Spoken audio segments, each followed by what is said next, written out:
Hello, everyone. Welcome, east, west, north, south, wherever you are. My name is Human Maron. I'd like to welcome you to the third in what's turning out to be a monthly series of webinars about circus-related, circus-themed films, I should say, presented by the Niles S&A Silent Film Museum in California.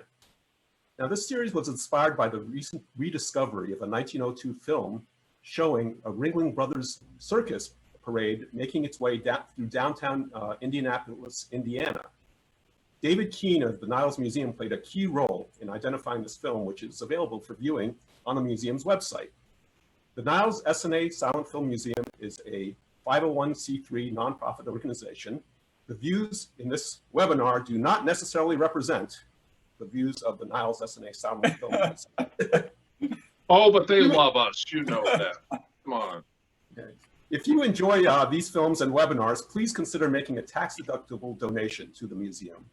If you want to ask a question during this webinar, just click on the Q&A panel on the bottom, type in your question, and we will either answer it live or type an answer to you, depending on the timing and the nature of the question. So let me introduce our distinguished panel today. We start with Mr. Sam Gill, put the spotlight on him, who's a board member of the Niles Museum and was formerly an archivist at the Academy of Motion Pictures Arts and Sciences. Sam is the co-author of Clown Princes and Court Jesters, one of the pioneering books about silent film comedy. Sam with Calton C. Lehue. With Calton C. Lehue was the other co-author, and you can read all about him in the new book that's just been published, Chase, which Sam has also contributed to. Sam was on the first webinar panel we had back here in October, the first circus webinar, I should say, which is also available for viewing on the museum website. Switch the spotlight. Say something, Sam. Oh, I just switched the spotlight to you. Now I have to switch it back to him. Jesus, let him say something, Sam. This is your intro. Well, I just can hardly wait to jump in. I think knowing that Richard is the one who's joined me, it's going to be it cannot help but be a lively conversation. So I think everyone out there is going to have a lot of fun. And we have so many pictures that your eyes are going to fall out of your head. And you don't have to look at us for 3 hours. Yeah. Yeah, you don't have to stare at us. And we dressed up for the occasion. That's right. You see, I'm wearing a tie. I can wear a tie. And I even know how to knot it. So I actually tied my tie. So actually, I haven't put on a tie since February. I actually had to stop and think how to knot it. Most people I know who wear suits say, "Oh, is there a funeral? You going to a funeral?" I said, "I hope not." So that's really about it. We'll be able to dive in and out of topics, and we'll enjoy, and if you have, Human will probably explain how you can actually ask questions or make comments after Richard introduces himself. Okay, nice segue to making his Niles S&A Museum webinar debut. Although no stranger to the museum is Richard M. Roberts, who is an internationally known film historian, collector, writer, lecturer, commentator, and filmmaker. Richard is the author of Smilage Guaranteed, Past Humor, Present Laughter, the Comedy Film Industry from 1910 to 1945. So Richard, let's start with you. That's it? Okay. That's it. I wasn't going to read all of the stuff you put on the website. So this is my Zoom, like I said, basically getting me on Zoom, like I said, Edward R. Murrow probably had it easier doing person to person in the 50s with people's houses. Yeah, how long was that first session? Yeah, exactly. But it's happened. Now, am I going to be the 8 millionth person, or am I the only one that being on Zoom makes me want to go, come on and Zoom on Zoom? Oh, you're aging yourself. Do you get that? Frank Thompson got that joke because he lived in Boston and actually worked for WGBH, but I don't know if anybody else does. So anyway, but that's hello Americans. I'm too young to know about that. Sam, you're older than all of us. Anyway, never mind. It's all right. So what are we doing now? What now? We got 3 hours. Since let's start with, since you kindly provided the 2 circus films for the museum that they just posted on the website today. Yes. Circus Days and The Circus Kid, both made in 1928 and both featuring Poodles Hannaford. Yes. give us a little bit of background about the films and about Hannaford himself. Well, certainly the circus historians, the name Poodles Hannaford is legendary. It's really weird. Interesting little sidelight. A number of years ago, when we were doing Slapstick on, Rob Farr and I were at WAMU in DC, getting ready to go on the Kojo Nambi show, and we're talking because we were going to run a Poodles Hannaford film that year. And the guy who's just coming out of being on the radio was a circus historian, and he heard us. He's going like, "These strangers are talking. You know who Poodles Hannaford is?" And he comes up. We said, "Well, yeah, no, we understand." Yeah, but what was so interesting, he was a circus historian who didn't know that Poodles Hannaford had a film career too.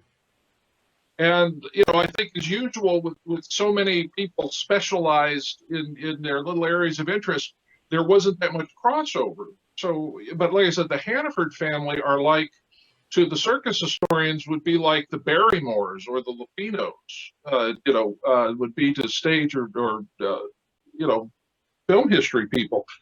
Poodles Hannaford is an amazing acrobat. Like I said, very famous. The Hannaford family go back centuries, generations of circus performers.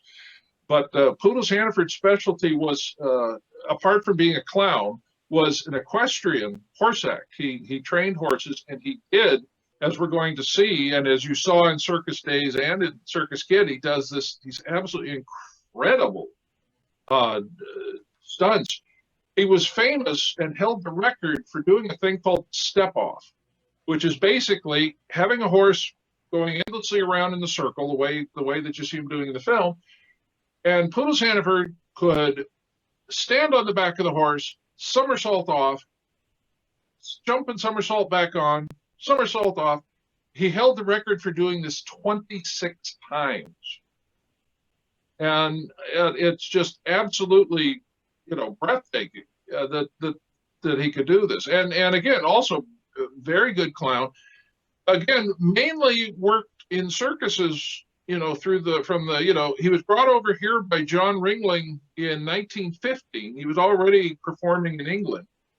And then he came over here in 1915, performed with most of the major circuses over the next, 40 plus years. And also in between, doing that, every once in a while, he would come to Hollywood and try, I don't think he was really terribly serious about his film career, but at the same time, I think he probably had a good agent because his filmography is the sporadic stretch all the way from 1923 until 1954. And the first films that he made, he was came out in 23 and worked for a company called Real Comedies, which had been set up basically to give Roscoe Arbuckle a job after he'd been banned from appearing on the screen. And so the Real Comedies were a series of two-reelers, educational pictures released. And the first one, which we had a still from, did you show that? The one still from front? I think it's number 20? 20 or 19. Bring them up there. No, not that one. Okay, that's one. That's from front. That's from his first comedy. Now you notice his outfit. Poodles is the second from the right there. That outfit looks very similar, for good reason, to Roscoe Arbuckle's performing outfit, because this first short, what they did, they had shot, which they couldn't release because of the Hayes ban. So what they did was they brought in Poodles Hannaford to star and matched up Poodles to long shots of Arbuckle material in that. The short, unfortunately, does not exist at the moment, but that would be fascinating to see. That's why he's wearing this bulky, much bulkier than he is outfit. But yeah, so Poodles did 6 shorts for Real Comedies, 23, 24. And then basically went back to the circus, came back in 27, did a couple of 2 Real Mermaid comedies for educational.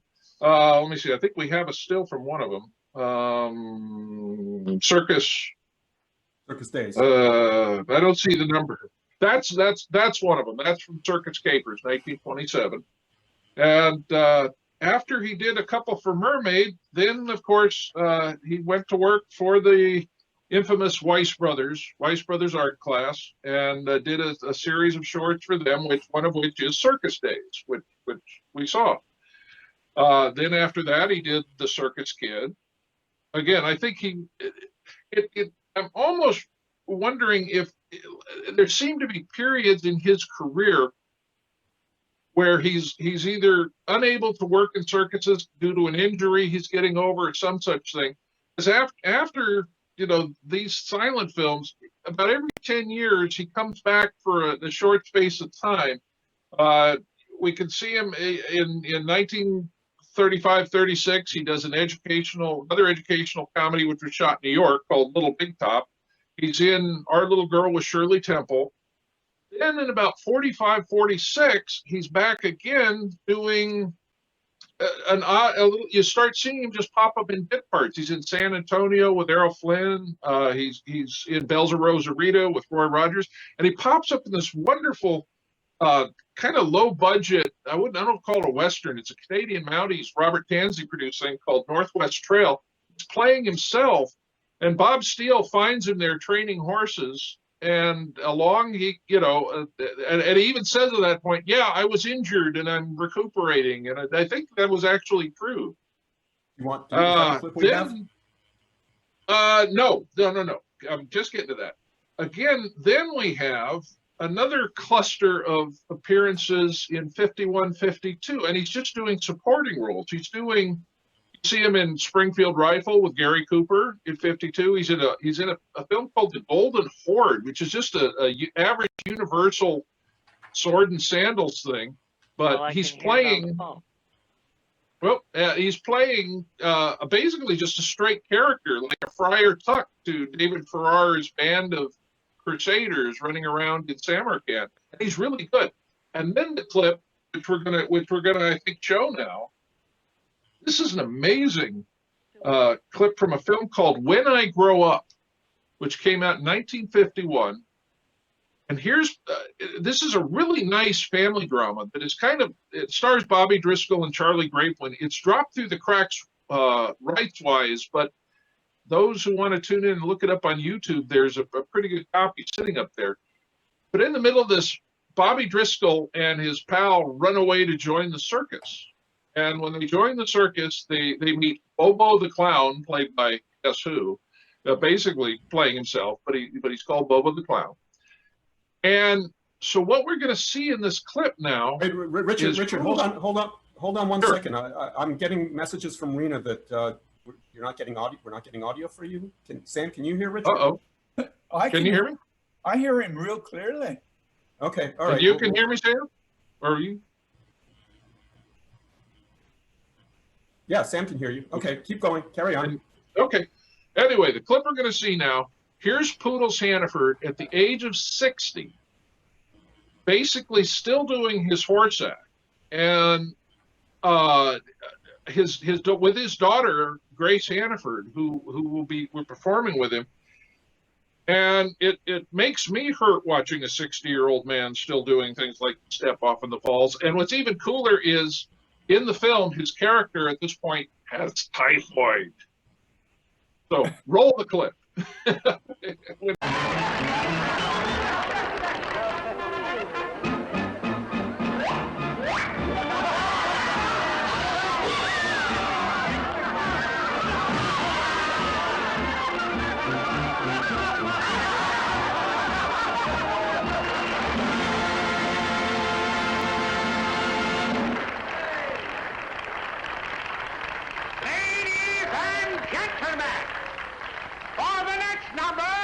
You will be privileged to witness one of the most daring bareback riding aggregations to ever perform for the human eye. Ladies and gentlemen, the great riding Zaccato.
hobo to stay in bed. I said he was all right. Look at him. I know what's wrong with him. What? Typhoid fever. Why, you crazy I tell you, he's got typhoid too.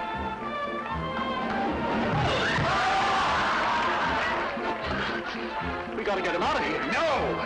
Keep the show going! Spread it, you riot. Want their money back. Look, will you please? Shut up, you idiot. You spill this, I'll tear you in half. Listen, I can't afford to get quarantined. It'll break me. I'm not going to give up what it took all my life to get. Those kids, you understand? Now roll up your sleeves. Don't yell at me like that. We're packing and clearing out.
But he does it. He basically, instead of doing the step off, he goes flat, boom, on his back at the bottom. Listen, I can't step out. I couldn't do a step out of bed at this point, much less with what he's doing at 60 years old. Kind of like Buster Keaton. I mean, what you don't realize is, and all of these performers who came up, vaudeville, circus, or anything, they were tough and they were strong. I mean, Poodle Hannaford is built like a fire plug. He'd probably put you through a wall if he punched you out. I mean, it's just amazing, what these people can do and for how long they continue. I guess if you're used to doing that every day of your life, you can still do it at 60. But he's amazing, and he is actually a very good actor. Like I said, in this, his scenes with Bobby Driscoll are have got a really nice warm feel to him, and in the Golden Horde, he's, like I said, he could have been, if he had felt the need to be a character actor, a very successful one. Richard, I think also the Circus Kid, if you haven't seen it, that's available on the Niles Film Museum website, and he does, I think, a superb job of straight acting in that. Yes, he does. He's a very warm actor and very natural. Comes across very naturally on them. But anyway, like I said, he had an amazing career. He quit finally doing the step off, and that had been about 1954. Then would just work the floor. He would do basically he'd handle the whip to keep the horses going, and then he finally retired. He and his wife retired, and I apparently owned part of a amusement park called Frontier Town that I think was in like Glen Falls, New York. And so he just, I guess, would appear there playing the old prospector, and his wife ran the saloon. They continued to do that until he passed away in 1967. But the Royal Hannaford Family Circus, it was still performing up till you can go on YouTube, just put in Royal Hannaford Circus, and you will see tons of videos. They were still performing as of February 2020. I'm sure they're not performing right at the moment, but it's amazing what that the circus has continued and the tradition. And Grace Hannaford, his daughter, who by the way, if you could find picture, was a gorgeous, gorgeous woman. Paul Gorecki knew her, and apparently the Hannaford family did all right, because she was going to she wanted to endow a Poodles Hannaford performing scholarship to, I think it was University of Connecticut, or there was some back east college. And they set it up, and then went, well, fine, though, she'll probably donate $1,000. That's usually what people do to endow a scholarship. In her will, she left them $900,000. So the family has done well over the years, and continue the traditions. Anyway, feel free to join in, Sam. Oh, well, I just have always enjoyed, as a small kid, I would always clip out any pictures I could find of clowns, circus clowns, as well as film comedians. And one of the first things I ever clipped was this odd looking guy in this huge raccoon coat, and that said "Great Equestrian Clown." And I had to go look up what the word equestrian meant. And it means horse, riding horses. One interesting thing you were saying too about poodles, having accidents and just kind of disappearing for a while or taking a break. There's an interesting case too. There was a very great clown by the name of Otto Griebling. And when you look at Griebling's history, he actually was doing step-offs similar to Poodles Hannaford, what he did about the same time or a little later, and was so seriously injured after one act that he did, where he broke his ankle, his leg, his arm, and he was so badly broken up that he decided to do something else, and that was to become this kind of a tramp-like clown. Right. And he became very, very famous at that. But sometimes you wonder when you see a Hannaford, how does he not killing himself? And the problem is that sometimes you do get killed or seriously injured. So, and I can't imagine how many bruises and bumps he at the end of the day, But but again, well, that's the same. Gary Moore always told that story about Buster Keaton, that when Buster would appear on the Gary Moore show in the '50s. So one time he asked him, how do you not hurt yourself? And he said Buster took his shirt off and he was covered in bruises. Yeah. He said the trick is not to care. I realized that these people were tough. The kids don't try that at home. Is really the message. I mean, that's what one of the things I always say to audiences when I'm introducing some collection of two reel comedies or short comedy. I would say, these people basically risk their lives on a daily basis for your entertainment. So you damn well better enjoy it. That's always what today's performers are lame. It's all CGI, and they get up, tell a couple of jokes, and nobody's doing that. But then again, if you go look at the current Royal Hannaford Circus, those people there look pretty buff and tough, and they're still doing some of these kind of things. So I'm glad to see there are still human beings out there willing to do within reason crazy stuff for your entertainment. Can I ask you, Richard, specifically about Circus Days, which I saw today? I was surprised. It came out the same year as Chaplin's The Circus, and I was amazed at how many of the gags and plot points borrowed from The Circus, from Chaplin's stuff. Comedians borrowed from everybody. I mean, the Weiss brothers ripped off Laurel and Hardy. They were reshooting the Laurel and Hardys with Stub Pollard and Marvin Loback. So why would it surprise? There's that one, what is it, Springtime Saps, the Pollard Loback, where they do the whole brick routine from Payday.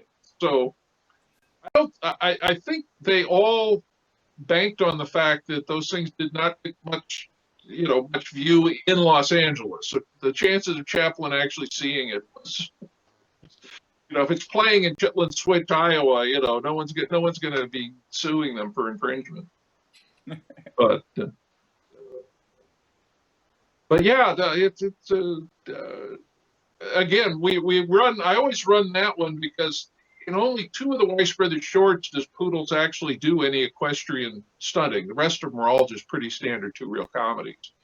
And it's breathtaking to see. And again, where he does that thing where he's holding on to the tail of the horse and he's basically bouncing around, just, falling flat on his butt, going around the track. I mean, there's sawdust in the ring, but there's not a hell of a lot of. Hopefully, he was wearing some sort of padding under that tutu. It's just amazing what he did. Yeah, sometimes it seems Uh-huh.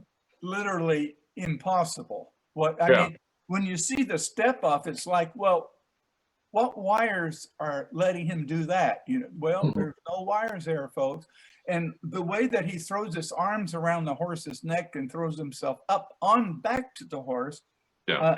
I don't even see how that's physically possible. And yet there he is doing it Yeah. and then, as Richard said, he holds the record and will, I'm sure, for all time, 26 step-offs, jumping back on the horse and off for 26 times, Right. which is a little bit like Ariel is doing the quadruple or quintuple somersault. So, Yes. which we'll be talking about also. Yeah, with Joey Brown. Yeah. But, well, now, admittedly, in part of Circus Days, he is on a wire because you Yes. can see basically that's shot at the Sea League Zoo.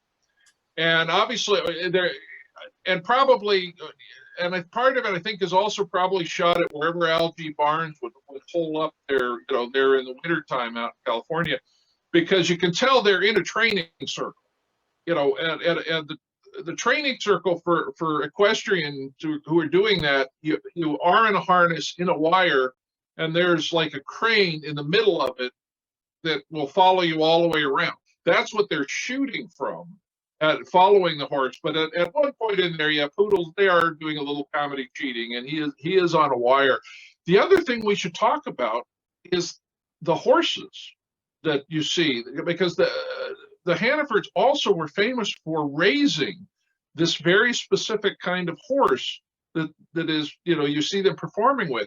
It's sort of a cross between the Lipizan and a draft horse, but I mean, they're these big muscular horses, not particularly huge, but they have these strong necks you can hang off of, and also they're kind of solid squat horses that you can stand on, that you have a good thing to stand on. But it's funny, ever since I started watching Poodles Hannaford, you can recognize those horses popping up in many circus films. I mean the look of them is very specific, and they did breed, and they sold them to circuses and to Hollywood studios and all over the place. There's one right there. I noticed that quite a few of them had this kind of odd speckled rear. Yeah. I'm not quite sure why it must have been some kind of a genetic thing. Some sort of Appaloosa or something, some sort of dapple gray in there. Every once in a while, if the camera angle is right, you can see how broad their backs were. I would guess they're the broadest back of any horses, but it would take someone who knows horses better than I to say that for sure. But they're not really tall. I would say they're probably 14, 15 hands, because the legs are somewhat stumpy. But I mean, the darn horses are just solid muscle. I mean, how strong does a horse's neck have to be? Because Poodles probably was not that lightweight of a person to begin with, and here he is hanging off of, the horse's neck. And the horses all look bored. They're like, I do this every day, big deal. Whatever. No. Yeah, in many clips, you'll see. I think it was Poodle's mother who was, I think, the ringmaster for it, and surely. It's amazing the way that she keeps this exact right gallop. Because if it weren't exactly right, there's no way that he could do all of those step-offs the way that he does. So, and back on the horse. So I've always thought it's interesting that, as Richard was saying, it was definitely the Hannaford troupe, and it was a family that I think goes back to 1700s, Richard. Yeah, just like the Lupinos, yeah, in Lupino, England. Lupino Lane and Wallace Lupino and Ida Right. Lupino, that whole family is Right. also went back definitely to the 1700s. And there's some speculation they went further back, both of those families. So Yeah. that's something, you know, I've always found that of interest too, how, and something I did, this might be the appropriate time to say it too, is that some of the most incredible aerialists and acrobats especially, started when they were like 3, 4, 5 years old. Oh, yeah. And there's something about all the greatest acrobats, just think of Buster Keaton as an example, is that it was almost from birth that they were being trained to do these phenomenal stunts. And so it's very rare when you hear someone starting their acrobats like in the teens. That's very uncommon because normally you just don't have that kind of coordination by the time. You have to, it's like wired, I think, into your head. Well, let's face it, that sort of training is borderline abuse. You know, I mean, Mr. Keaton got good at taking those falls because his father, you know, had a handle on the back of his overalls, and from the age of about 4, he's getting used to being thrown around the stage. I mean, that's the story I think Glenn Mitchell talked about in the pamphlet for that new Lupino Lane DVD, where apparently from the age of an infant, they were taking Lupino Lane's legs and pulling them like straight, you know, so that and popping his joints so that his ligaments would be limber enough for him to do that, you know, the landing splits that you see him do. And it's, I mean, it's like ballet. I mean, what they do to, you know, when you see these like 4 or 5-year-olds, you know, studying ballet and the stuff through as they're growing up is to some degree torture, but that's why they're able to do that. And, you know, like I said, we love the end result, but it may have been somewhat tough on them, you know, growing up. But it made them good at what they did. That's definite. That kind of raises an interesting point, and that is, it was not uncommon for young kids to run away from home if things were especially abusive there and join a circus. And for quite a long time, circuses would then keep, if not knowing who the kids' parents are, would go ahead and let them stay with the circus and in a way kind of adopt them, which is a theme that comes up in the Circus Kid also with Frankie Darrow. And but one downside to that was since they had no one to answer to, the circus would sometimes, some of the people training acrobats or aerialists were quite cruel. And when we get to Fred Stone, who was an incredible acrobat, I'll tell a little bit of the story of what happened to him and his brother Eddie when they ran off to join the circus, expecting all this wonderful life and discovering, you know, really kind of a living nightmare. And that's in keeping with what you're discussing, Richard, about how, you know, how brutally they could be trained. So they learned these fantastic things, but sometimes at quite a cost emotionally, I'm afraid. Oh, yeah.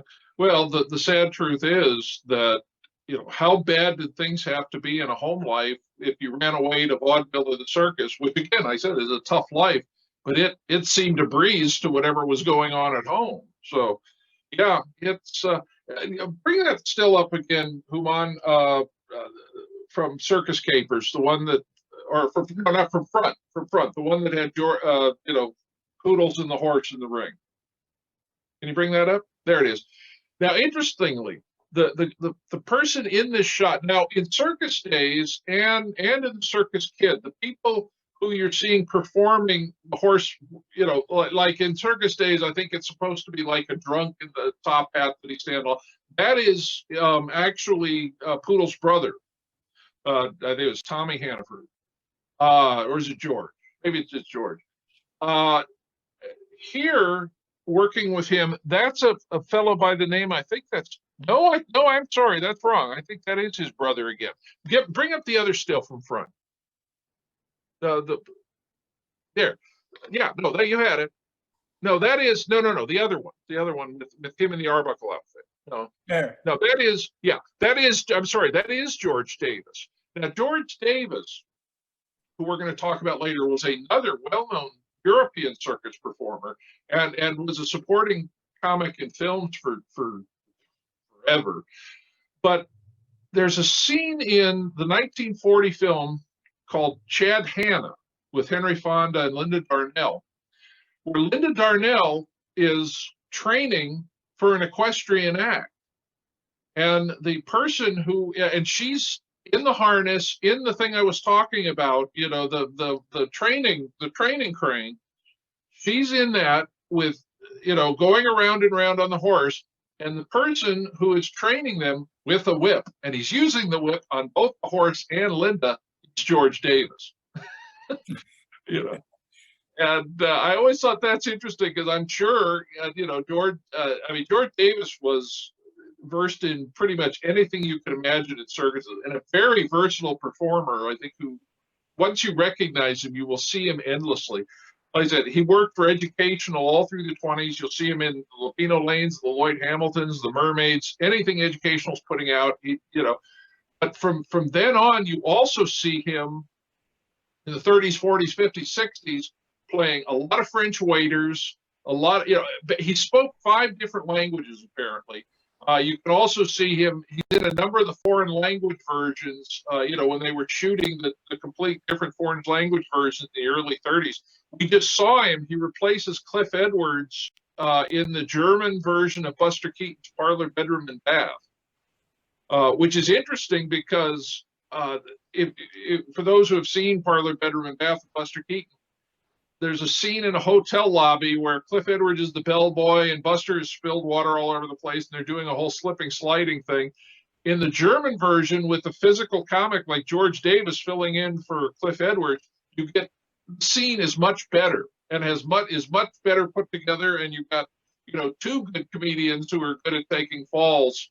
It's a much better routine in the German version. I recommend it. But anyway, we're getting way off. If we pretty much exhausted Poodles, should we go on to the next one? Sounds like a good idea. Okay, I guess we should talk about Joey Brown, Sam. Oh, there is so much to be said about Joey Brown. One of the most entertaining This Is Your Life shows, which I don't remember seeing it when it was first broadcast, but on YouTube, if you want to take a look at it, it's quite extraordinary because people who, you know, knew Brown, both his family and people he worked with, bring up some of the most interesting things about Joey Brown's early life. Was as he calls himself, an aerialist, and so Joey Brown really first started as an aerialist, being tossed up into the air by people, sometimes on a trampoline, usually on a trampoline. But what he was able to do as a child acrobat when he was still very, very young, he was very, very slight. Now, later he became so muscular, you never think of him as being particularly slight, but he was. Oh, he had arms and legs like Popeye later. Oh, yeah, really. Later, if he's wearing shorts, you know, like in his 30s film still, and in fact, even into the 60s, he still was very, very well built. But he got a nickname, which you'll read about sometimes, the Corkscrew Kid.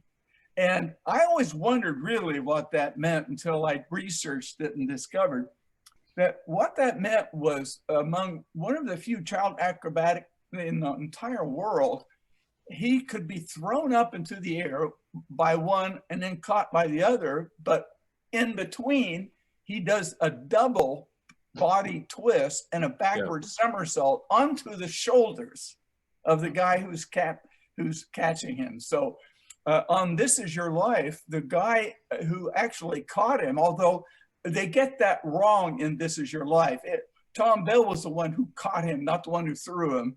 and then the other gentleman was the one who caught him. So it's wonderful to imagine that.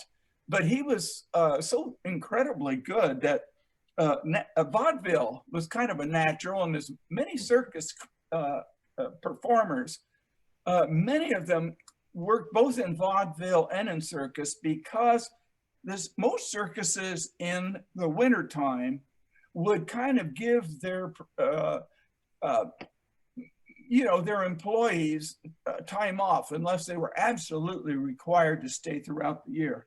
And so a lot of people went from the circus into vaudeville or film work, and then would go rejoin the circus, but with the understanding with the film producer, I'm only going to be here for a short time.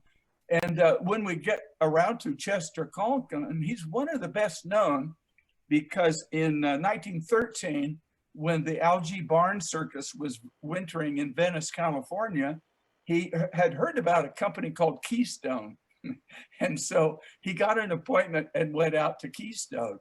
And I guess we could talk a little about Chester too. Well, let's stick on Joe for a minute. But okay. The Algie Barnes Circus basically will come up a lot in terms of Hollywood filmmaking, because they were one of the main circuses that did winter in California rather than Florida or in the East or so anywhere in the South. And but I mean, Joey Brown is another one. He always said that he thought he was the only kid who actually ran away to join the circus with his parents' blessing. Well, although I always figured, Joe, I'm sure there were a lot of parents who were glad to see the back of their kids if they wanted to run away to the circus. But he joined the Five Marvelous Ashtons when he was 11 years old. And again, and obviously they took him on because, apparently he and his brothers were always doing tumbling and stuff, and were just like natural athletes.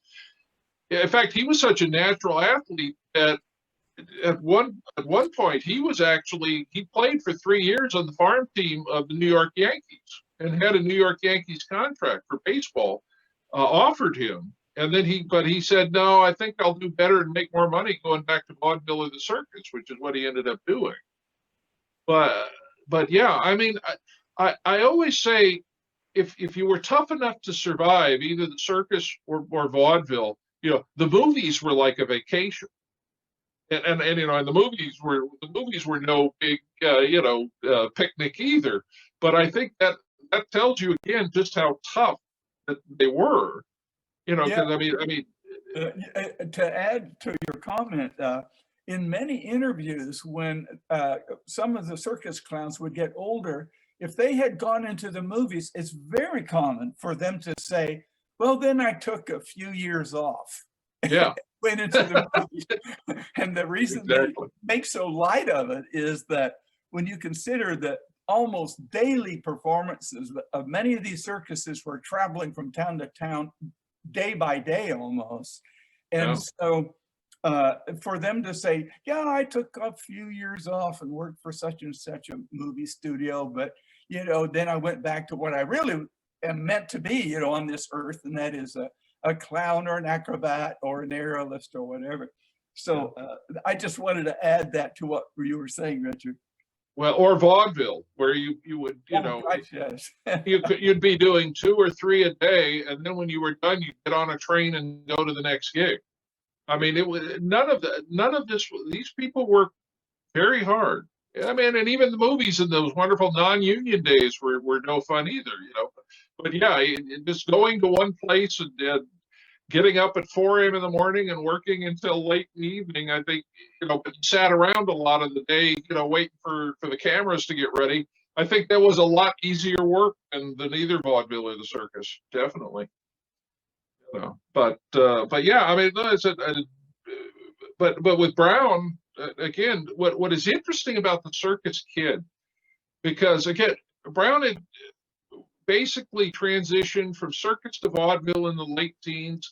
He broke Broadway, appearing in the 1919 review show Jim Jam Gems with Harry Langdon, who also was headlining in that show.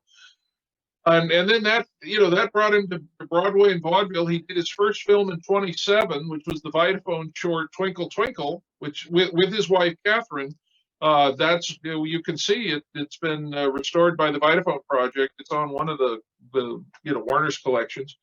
And that got him this contract with FBO, which brought him to do this. He had done a couple of films, I think, before the Circus Kid, but he's under contract to FBO, and they put him again. I don't think they knew what to do with him, because a couple of the roles he's doing in these silents are dramatic performance. I mean, he's playing a dramatic performance as a lion tamer in the Circus Kid. Yeah, what a weird role for him. It is, but he does it very well, I think. It took. He went from FBO to Tiffany Stahl in 29, where he did a few talkies, where again he's doing things like Painted Faces, which is a murder mystery. But finally he gets over to Warner Brothers, and they put him in a couple of Technicolor musicals in 29, On with the Show and Sally with Marilyn Miller. And I think they, Warner Brothers finally figured out what to do with it. And, which was, put him in comedy. Brilliant idea. But that's where, and then of course he hit big. I mean, he was Warner's top comedy star. I think a number of years there, he was a top 10, box office grosser. But worked with Warner Brothers for, well, it was 6 years, I guess. Left them in 36, but that was where his film career took off. Richard, when I was young and they first began to show classic films regularly, and each evening at 10:30 where I was growing up. And I think one of my favorite comedians was Joey Brown, and everyone adored and loved Joey Brown. But a strange phenomenon happened, and that was, for some reason, the public, generally speaking, in this country sort of took to rediscovering W.C. Fields and Mae West and just a few other people, Marx Brothers. And all of a sudden, Joey Brown was truly just set aside. I don't know quite why that happened. I guess because he wasn't hip. I mean, his comedy is all positive. It wasn't negative. He even talks about that. I found an interview with him where he's saying, they were asking him about his comedy. This is in the late 40s, and he goes, I just don't do the insult comedy anymore. I said, I don't like having that sort of edge. He was a very positive person in real life. I mean, considering all the setbacks that he had. He had a drinking problem at some point in the 30s. And then, of course, I mean, everyone always talks about Bob Hope entertaining the troops. But Joey Brown was out entertaining the troops like soon after Pearl Harbor Day, using his own money, partially because he lost one of his sons in the war very early on in the battle. And he's one of the only two people, I think, I'm not even sure Hope did. It may have been Hope was the other one, but Joey Brown was awarded the Bronze Star by Franklin Roosevelt for his war work. And I think, now basically the only thing anybody remembers him for is Some Like It Hot, his appearance in that. But it's sad. Yeah, I mean, he was a major film star in the 30s. And it's funny, the funny thing is, the first place I remember seeing Joey Brown in the late 60s, he was the official spokesman for Papermate pens. The first thing I ever saw him do was Papermate pen commercials. I don't remember. Does anybody remember that? That was really, I think his last film appearance is in 64. While he's in Comedy of Terrors, the comedy with Vincent Price, and he does a cameo in that. Speaking of Circus, because he did a number of things with Buster Keaton. They were very good friends. They had both being big time baseball, aficionados. They became good friends doing charity baseball. I'm sure they knew each other in vaudeville too. But they would do charity baseball games for the Actors Fund and for various charities in the 40s, 30s, 40s, and 50s. But then most of Brown's, and Keaton's, the work of the 50s was television. So, I mean, they did a number of TV appearances together, most notably, the Screen Directors Playhouse, called The Silent Partner, which I'm sure some of us have seen. They did a Route 66 called Journey to Nineveh. But I think one of the last things Joey Brown did was, and Buster, was an episode of The Greatest Show on Earth. Anybody remember that show? The very short-lived, I think it only lasted a year, Circus show, hour-long show starring Jack Palance, and I don't remember who all, but Buster and Joey Brown do one where they're both clowns. What's really amazing is Buster Keaton is playing a Perio Harlequin. So he's supposed to be French. They even dub him. Once in a while, you'll hear Buster like, we, we monster, but most of the time he's dubbed. But Buster does a French Perio act. I mean, it's the white suit and the cone hat and the complete white makeup. I mean, this is a completely different sort of pantomime that than what we're seeing Buster do. But what's so wonderful is, again, Buster could, I always said, always, whatever they threw at him, he was going to make it work. So he's like, well, okay, I'm doing it for, and it's brilliant. He does this brilliant solo pantomime. It's like almost Marcel Marceau time. That's one that needs to turn up. I saw it years ago, and I've never been able to find a print of that or a copy of that, and it hasn't turned up on YouTube. But yeah, so Brown and Keaton. In fact, I have another appearance that they did together in '64 for a Budweiser beer. It's a Budweiser beer training film that they both appear in, advertising film. But yeah, after that, like I said, the first thing I saw him do, apart from a few talk shows, was these Papermate pen commercials. And like the first place I ever saw Bert Lahr was doing Frito-Lay commercials in the '60s. One reason why so many people turn to doing advertisements is that they paid a phenomenal amount. The money's good. Oh yeah. And exactly. So there was a difficulty sometimes for a person to decide, well, now wait, I've always been on the big screen. I'm a big star, and I'm holding out here for another juicy role and lots of money. Yeah. Do I really want to diminish my image by going on television, pitching something? And I think it took quite a while, actually, to that tide to switch until you had so many famous people doing commercials. So and what's kind of similar in a way is people going from the stage to film. That also was sometimes a difficult decision, because they knew that if they made a film and it hit really big, more people could see you in one day than in your entire life on the stage easily, because it's worldwide by film. But the thinking was, but will anyone pay $2 to come see me in the theater if they can see me for 5 cents at the Nickelodeon? So it's kind of interesting when you delve into some of these historical events, the way they affected the working stiff, So and one other thing about Joey Brown, I don't believe you mentioned, Richard, and that is that how incredibly supportive he was of remembering the circus. Yes. He was not one of those that felt like his background was a poor, sad guy who was beaten to death. He wasn't, thank God. So it's interesting. I think throughout, he would often, for example, be asked, well, would you give some tips to our people who are acting as clowns? Or would you be willing to make a personal appearance? Or on television, he was always promoting the circus. Yeah. So that's something that I can remember also as a child. I don't know if we'll be talking about The Greatest Show on Earth, the Mill film, but there was so much excitement about that movie coming to the theaters. I realized that for my generation, looking back on this, for my generation, waiting to see The Greatest Show on Earth was, I'm sure, as exciting as it was for some 10-year-old back in 1900 waiting for the real circus, the Ringling Brothers or Barnum and Bailey before they merged. And then, they would merge more circuses. And eventually, Al G. Barnes wisely sold his circus in 1929, just before the crash, for $1 million. He probably couldn't have given it away a year later, but fortunately, you know, he was able to retire very, very successfully. But this change, circus is changing.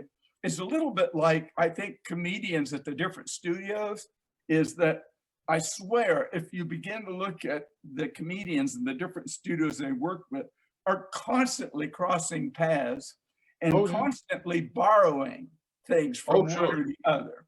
As long as you weren't slavish in it, like, you know, like in Chaplin imitators, Billy West never claimed to be Charlie Chaplin. He claimed to be Billy West, even though he was a Chaplin imitator. But anyway, I just kind of wanted to make out that point. I think in some ways, baseball meant as much to Buster Keaton. I'm not sure baseball didn't mean as much to him as well as his performing. John Bunny, this came up in our recent Vitagraph Zoom here a couple months ago, is his son said, you know, I think when it comes to my father's greatest love is baseball. And so that seems to be a recurring theme, I think, among comedians, because it's very physical. Next to football, at least, it's a very physical sport.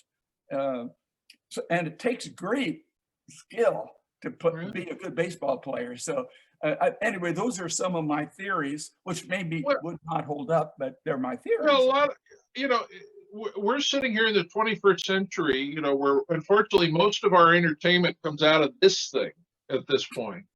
Trying to explain that, you know, in the days before television, radio, and into the rural areas, even movies, you know, were not as common, that there were all these other forms of entertainment that people, you know, like the circuses that people go out to see. I mean, most people, if they think circus, it's Barnum and Bailey's, you know, Ringling Brothers Circus.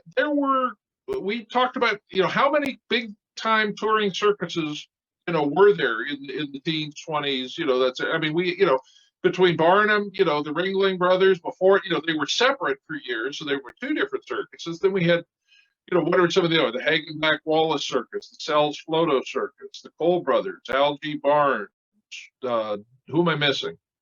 Oh, there are lots of Hagenbeck Hagenbeck Wallace, yeah.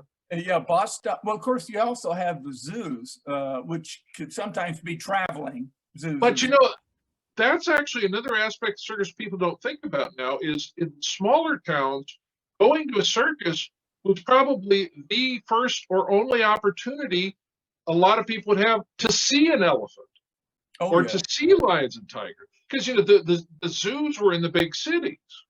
So, you know, to see the animals was a big time, you know, selling point for those films, you know, for the circuses then.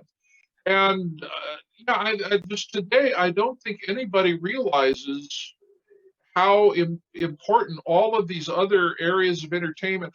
You know, it's like, I love arguing with a film nerd who, you know, is talking about, oh, you know, these films influenced other films that influenced other films. It's like, well, no. To begin with, a lot of the influences in films come out of stage, literature, you know, vaudeville, circuses, you know, all of these outside things which are like completely beyond their scope. They have no idea, you know, that these things have that sort of import. There was a lot more different ways of seeing live entertainment in those days than certainly at this moment, you know. You know, something else, anthropologists, cultural anthropologists around the world, when they study various tribes or native cultures, there's almost always a clown element.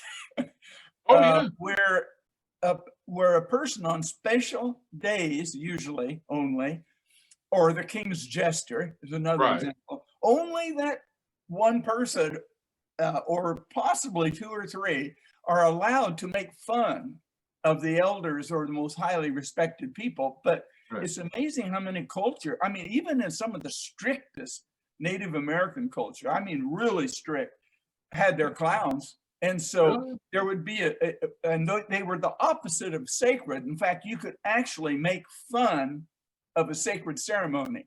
And so sometimes when I think we're watching silent screen comedy, especially, and what the clowns were doing in circuses is they're making fun of taboo subjects sometimes. Oh, sure.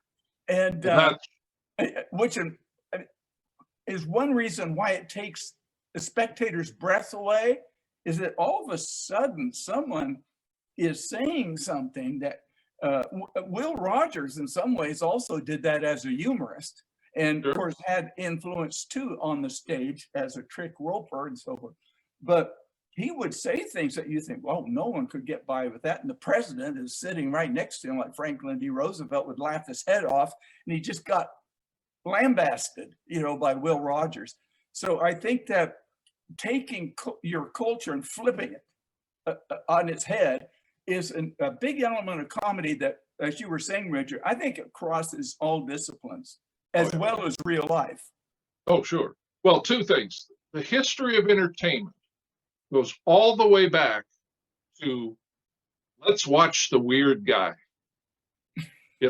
Whoever in the tribe. So let's watch the weird guy. He's going to run into the cave wall again. It's funny. And then finally the weird guy going, hey, you want me to run into the wall? It'll cost you. That's show business. Comedy. This is a problem we're having today with the social justice warriors being offended by everything. The problem, or actually not the problem, the whole point of comedy basically is criticism of something. That's all of it. It's looking at something and going, if you look at it this way, it's funny.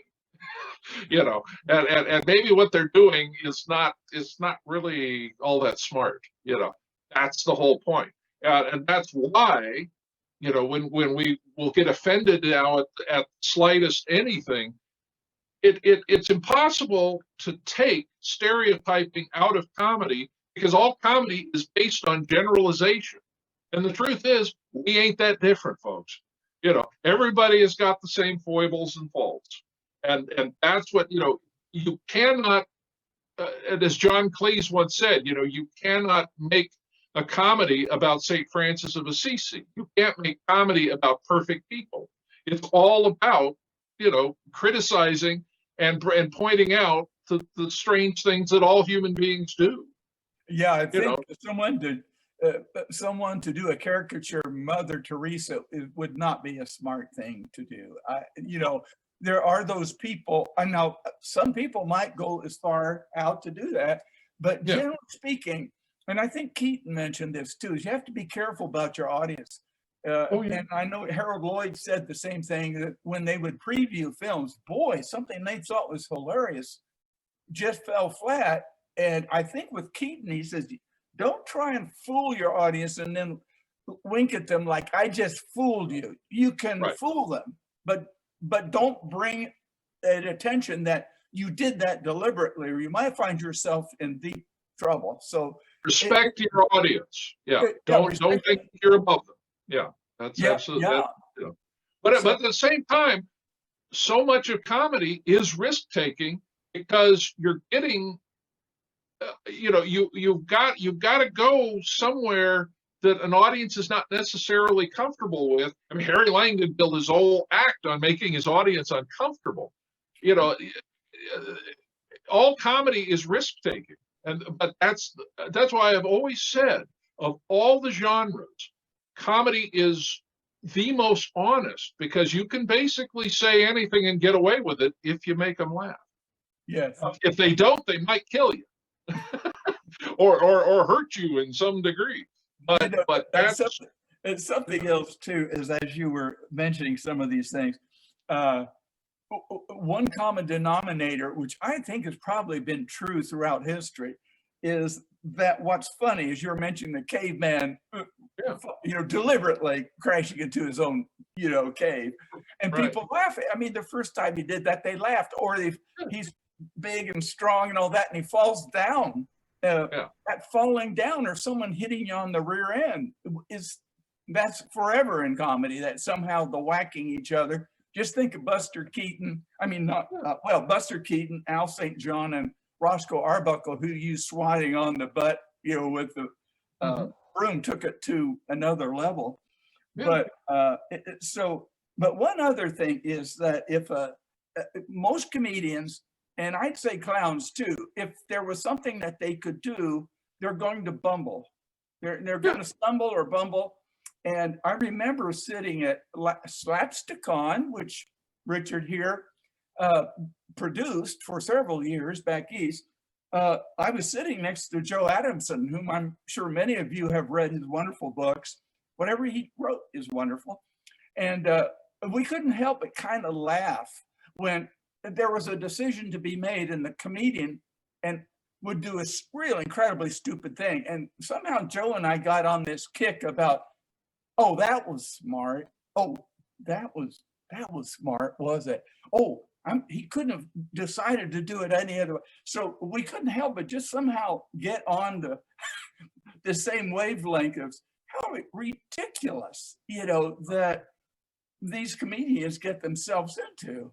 And so there also, of course, are even trapeze artists who are comic trapeze artists. Now, you have to be totally insane to do that, because you're often doing the most dangerous stunt. You just made me think of an act called The Falling Melendez. Yes. Oh, anyway. That's a real bad joke. Yeah, let's don't go there. But Never mind. And I think well, we can get into Charlie Chaplin and the circus too at some point. And that's why sometimes slack wire is actually more difficult for a person to do walk a slack wire than a tight wire. People go, oh, it's slack. Why? It's easier. No, it isn't. It's more difficult. It moves back and forth a lot more. Oh, yeah. No, thank you. I always love it when there's no net and they're up there, and I go, I must say that makes me nervous to this day. If I see a performer or a rock climber, who doesn't even use any gear, as far as I can tell, or a mechanic was a term that Circus would use for the gear that would, for the horseback riders. Some did require a wire. And as you mentioned, in Circus days with Poodles Hannaford, I think only for a comic gag do they briefly. Oh, yeah. And you can very easily. And who was another one that would do it from time to time? Toto. There are a few scenes in Toto's films for the Roland Film Company where they're using a wire, but it's pretty obvious, when he is and when he isn't. So, and an interesting scene in the Circus Kid where someone is not being doubled and is doing obviously a dangerous thing is Frankie Darrow, and he grabs a hold of Poodles Hannaford, who's holding on to the tail of the horse. And you can tell that's definitely Frankie Darrow, who's now grabbed on to Poodles and is going around the ring. And, when you think about it, don't do that at home, kids. Okay, just don't even try that. So I say, kids and stupid people, don't do this at home. Can you still hear me, by the way? You're not Am I moving. okay? I know. Loud and clear. Yeah, the issues we had, I think, were just Rena's computer. But I'm not moving anymore. Am I moving? Can you see me, and am I moving? Not right now. You're not moving. Okay. All right, hold on. Let me, maybe we better reboot the camera here. Because I had some stupid thing on this computer go, you need to restart the computer, and I stopped it. But I think we're these lovely, like I said, I think they had less problems communicating with Apollo 11, than we're having right now here. The audio is loud and clear, Richard. My audio is loud and clear. All right. I'm stopping and restarting my video. Hold on. Amuse yourselves, folks. Entertain yourselves. Let's see. Oh, great. Oh, man. Supposedly, okay. You're good. Houston, we have contact. Okay. Back to. You're coming in loud and strong. Okay. Well, we should probably transition to Frankie Darrow, considering we've done an hour 15 already. Uh-oh. And we still have 400 people to go. Folks, it's going to be a telethon. Let's see what the note board says.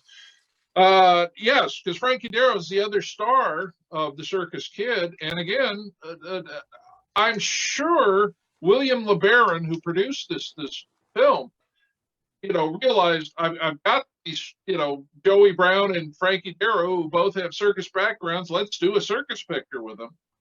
But yeah, I mean, Frankie Darrow was born into the what was it, the Flying Johnsons, where his family, his father and mother, and yep, some of that lovely, infant circus training, I think, was practiced on Frankie to turn him into an aerialist at an early age, because they were touring with Sells Floto Circus in the late teens, early 20s. Before they actually were in Hollywood in 22 when I guess Frankie's parents decided to get a divorce, and I think it was Frankie's mother and him stayed in Hollywood, and that's when he started working in pictures at I think he was 5 or 6 years old at that point, and he'd already been working as an aerialist for several years. So, yeah, I mean, amazing. And where was the Gary Society on the West Coast? Where the children, you always hear all the stories about the Gary or the Jerry Society going after the 3 Keatons, but it didn't seem to be an issue with some of these people. But yeah, I mean, Frankie got into pictures in 22, and by 24 he's like co-starring with Harry Carey in pictures for Hunt Stromberg. So he was, and again, not only being apparently an aerialist, he was already a very accomplished equestrian apparently by that age, and was doing horse stunts and riding, and that then after the Harry Careys, he's basically, FBO put him under contract. He was teamed with Tom Tyler in a bunch of B-Western, about 25 till talkies came in. So, by this point, I think he had already had at least one other starring role. I think he's in FBO's Little Mickey Grogan. Yes, That was in yes, 27. Yeah, And then, yeah. Go ahead. What? Oh no, that's all right. Little Mickey okay. Grogan, was one of his co-starring roles there. And I think this was essentially his second starring picture, The Circus Kid, which is a very very few FBO features exist. Most of them got those negatives got burned, or dumped in the bay years ago. So it's great that The Circus Kid did manage to survive in this. That's a 16 millimeter home print, actually. Richard, does the original soundtrack survive? It looked like no, it was a no. Okay. No, it was a silent home print, unless the discs, discs pop up in the Vitaphone collection or somewhere. No, that's why we had Greg Payne do a very nice score, I thought, by the way. I listened to a bit of that last night. But yeah, I mean, this really was Darrow's last shining moment, really.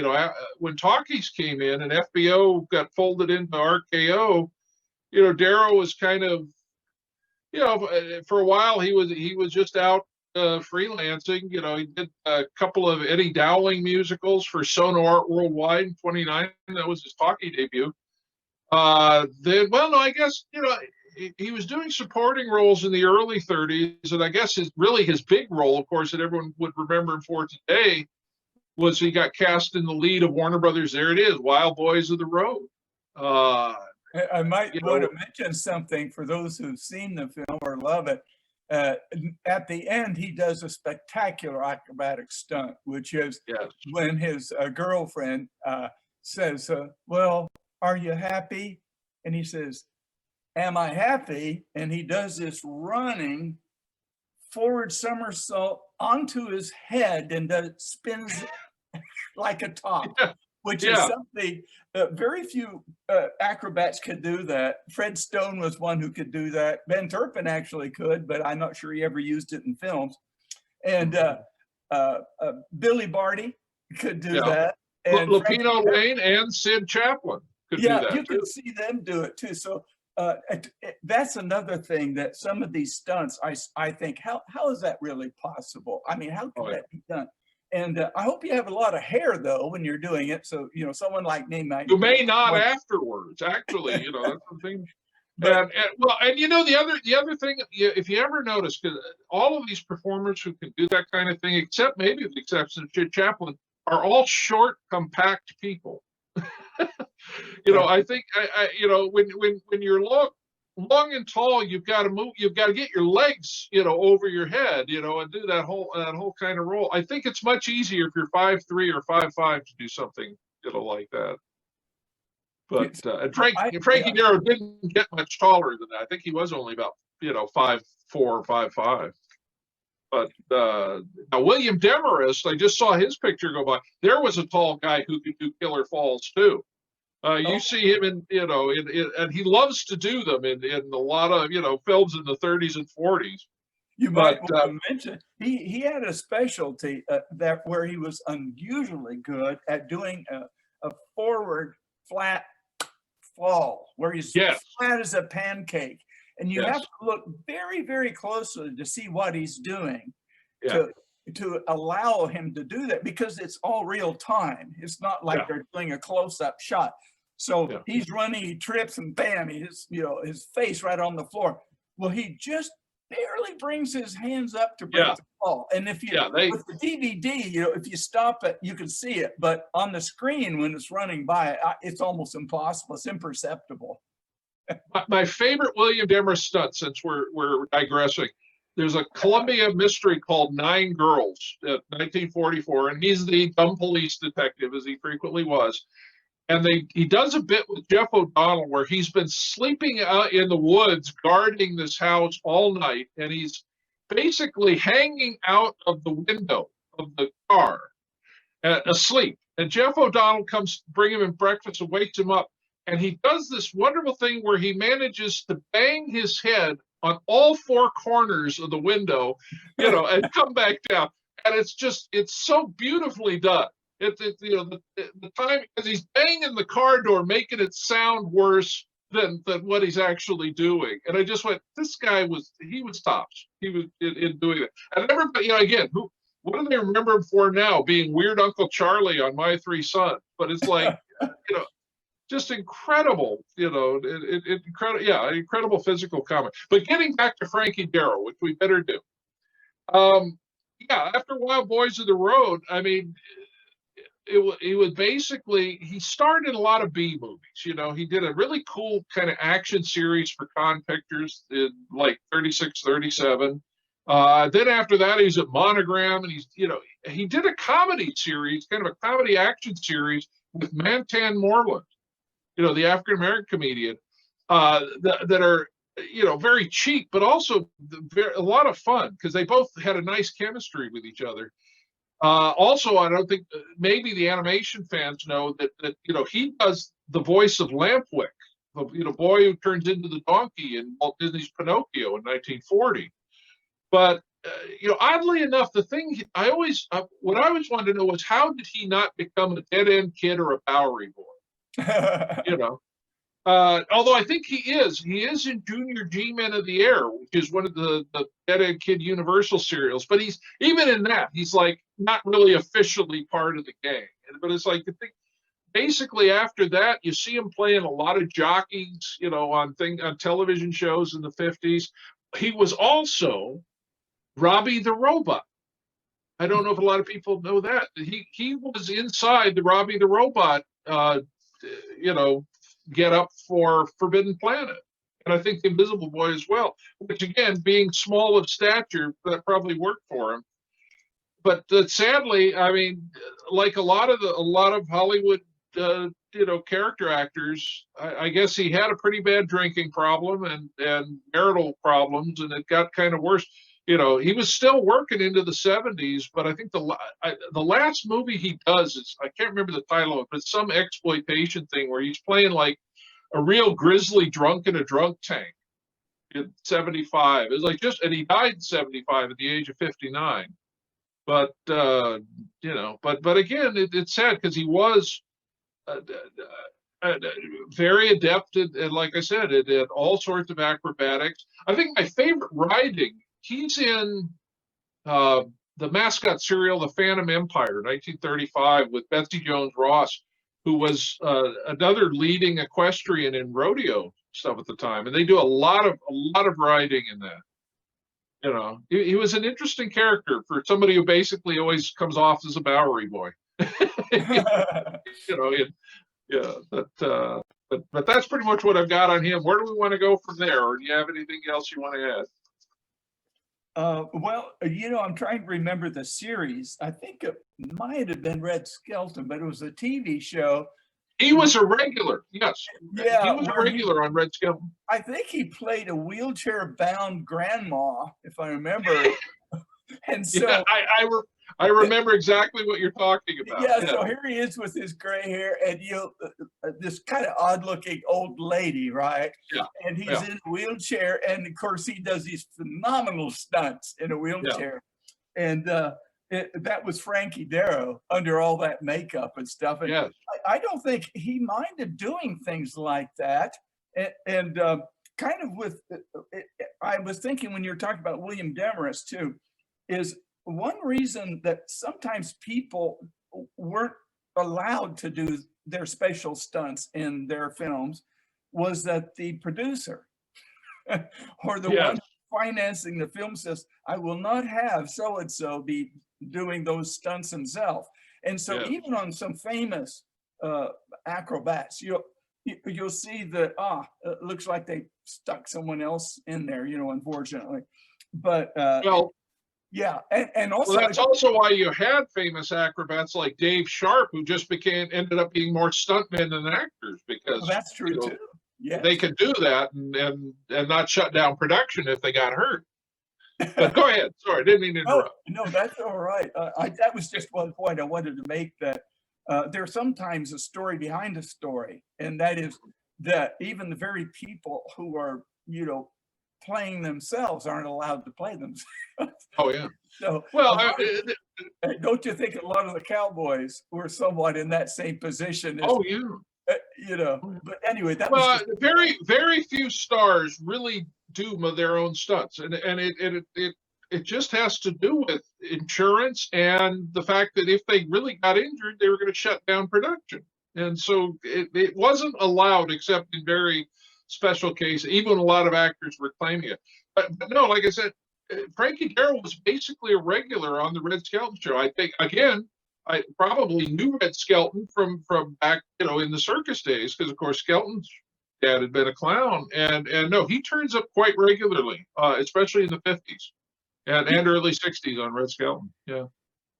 Yeah, so it's amazing the longevity that many of the great performers have. And again, that's kind of a theory I have, is that earlier you learn things like that, the longer you're going to be able to do them.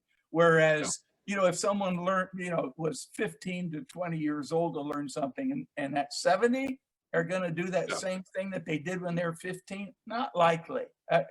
Don't try a backflip. No, I can't do the triple back somersault like I used to. Anyway, that's probably all I have to say so far on that subject. Well, that pretty much, I think we've got a couple of audience members have chimed in. Brent Walker, who knows of which he speaks, says that he's in a number of Bowery Boy films, usually as their rival, and he started in Monogram. But he's never a Bowery Boy. He's never a Bowery Boy. Let him join the group. And Teresa says, besides the Bowery Boy films, he's a jockey in A Day at the Races, which I didn't know. Yes, he did. Oh, he played a lot of jockeys. You know, I mean, he could ride, you know, and he was, again, about 5'5". So yeah, I mean, that's a no-brainer bit of cast. I'm sure that was kind of the top of the list in central casting for Frankie. And usually, oddly enough, he's crooked jockeys too. You know, there's a great Peter Gunn where he's a crooked jockey. You know, that I remember. So yeah. As you know, but you know that's why I always say, you know, when you're 6'8" like me, I never played a jockey. You know, whenever I was doing it. So anyway, where we go from here? What are we doing now? And what inspires you? Oh God, I don't know. Well, should we start? I guess we should go from away from the films we showed and just talk about the other performers who were in the circus. So, you know, we're trying to make this look like we're doing it off the top of our head, but we actually do have some lists here. And I guess, you know, we should talk about some of the other silent comedians, certainly, who came from circus backgrounds. We mentioned Chester Conklin earlier. Why don't we start with him? Yeah. And then Brent Walker can correct us if he's listening in. You know. And once I heard Brent's name, I just thought, oh, Rube Miller. We've got to talk about Rube Miller. Oh yeah, absolutely. Brent, I think Brent probably did more to track down what the heck happened. Where did he come from and where did he go? Because for years, people did not know exactly what Rube Miller's real name was. Yeah. We all knew he came from Trottville, Ohio, but what happened to where did he go after that? And the IMDb still doesn't know because they said he died in 1927. The problem with what IMDb makes a huge mistake is they link Henry Miller Jr. Henry Miller, Jr. to the British, entirely different person who was more from a theatrical family that did straight drama. He was not a clown, believe me. Right. And so because they got his credits in there too for Rube. You know, there's all these dramatic features. Yeah. You know, when I print out something from IMDb, excuse me, the first thing I have to do is sit down and weed out, you know, separate all the things that are not correct because that's somebody else that we know. But one problem is, and let's give a warning, when you're using the internet, never assume anything is accurate. I hate to say it. The better known the historian is or the film reviewer is that you can trust, more likelihood it's going to be accurate. But I can't tell you how many times I have to sit down and go, no, they're mixing up these two people. In fact, I've been trying to put together a biographical index on all the silent era people, both drama and comedy. And I think my record now is Edna May had this amazing career, according to IMDb, that covered about 30 years, whereas there were actually 5 Edna Mays that they were mixing all the credits of a British child actress, an American child actress, a famous state. And so weeding those all out took me forever. But then once I figured it out and found pictures of each one, I forwarded that to our friend Jack Tilmany, who is, you know, one of the contributors of IMDb, who's like over 1 million entries a year. One of those guys. So I want to thank the people who contribute to IMDb accurate information, and their user reviews can sometimes be interesting. But now I forgot what you asked me about. You know, I'll just make the point that I always put a UM between the DB and the IMDb and call it the I am dumb, because especially when we have sent correction. Jack Richardson and John J. Richardson is one that I think still drives me crazy because they got them combined, and we've sent them in numerous corrections like, please, will you get these guys separated? And no. And Rube Miller is another one, you know, and they're any number, you know. It is amazing, you know. We, the old jaded film historians who used to go to the libraries and dig through all this stuff, and now all these young whippersnappers can look it up online, you know, how dare they? But I mean, IMDb is an amazing resource, but at the same time, like everything, you know, my love-hate relationship with the internet is it can make information available at your fingertips, and it can also spread disinformation faster than anything. So, you know, and as we see, you know, now, oh, by the way, everybody, I'm Q in QAnon. I've been making it up for years. But anyway, we'll get back from that. That's the fun of the internet. And this is a problem because we always used to talk about, you know, something would get written in the book that would be wrong, and we'd see it parroted through, you know, eight you know, generations of books afterwards. But now, you know, the internet makes it easy. But getting back to Rube Miller, you know, I mean, Rube Miller is you know, a very interesting performer. I mean, his film career is again somewhat spotty. Fortunately, bits of it have continued to turn up, you know, as time goes on. I mean, really, you know, it comes out of his, again, he was a producing clown with what, Fort Bond Cells, which I guess was was that the same Cells in Cells Floto later on? Did they break up? Was it first Fort Bond Yeah, Cells? yes, yeah. And you know, and then he gets hired on pretty about the same time as Chester Conklin at Keystone, if I'm correct, about late 1913, right? You're saying as who, Chester Conklin? Or, Yeah, yeah. He and Conklin both joined Keystone about the same time. Yeah, I know that he was there by 1913. Yeah. He often headed up the split reel and Yes. comedies, which unfortunately not as many of those survive as actually the 1 and 2 reel comedies, Right. for a variety of reasons. But I thought I might tell an anecdote that sheds kind of an interesting slant on all this. Is I was able to interview a lot of people who had been in early silent era films when I first went out to Hollywood in the 60s. You know, many of these people were still alive. And once you got their phone number, you could say, hey, hi, yeah, I'm so-and-so. Can we visit? And they'd go, what? You know, I haven't thought about that for 50 years. So I was able to track down Dixie Shane, who appeared in a lot of Keystone comedies and was with all the great comedians there, all of them. And in talking with her, it was very interesting. At one point, I'm showing her pictures, and I said, can you ID these people? Oh yeah, that's so-and-so, so-and-so. And she said, oh, Rube Miller. Why don't we ever hear about Rube Miller? And I've never forgotten the way she phrased that. And I said, well, tell me. And she said, oh, he was such a great comedian. And I thought, oh, it's a little bit similar thing as when Charlie Chaplin came there. Later, he said, I don't know quite how Ford Sterling was so famous without people hearing him talk. His funny accents. He had a little squeak when he would like go, that usually was accompanied by like a mouse, right?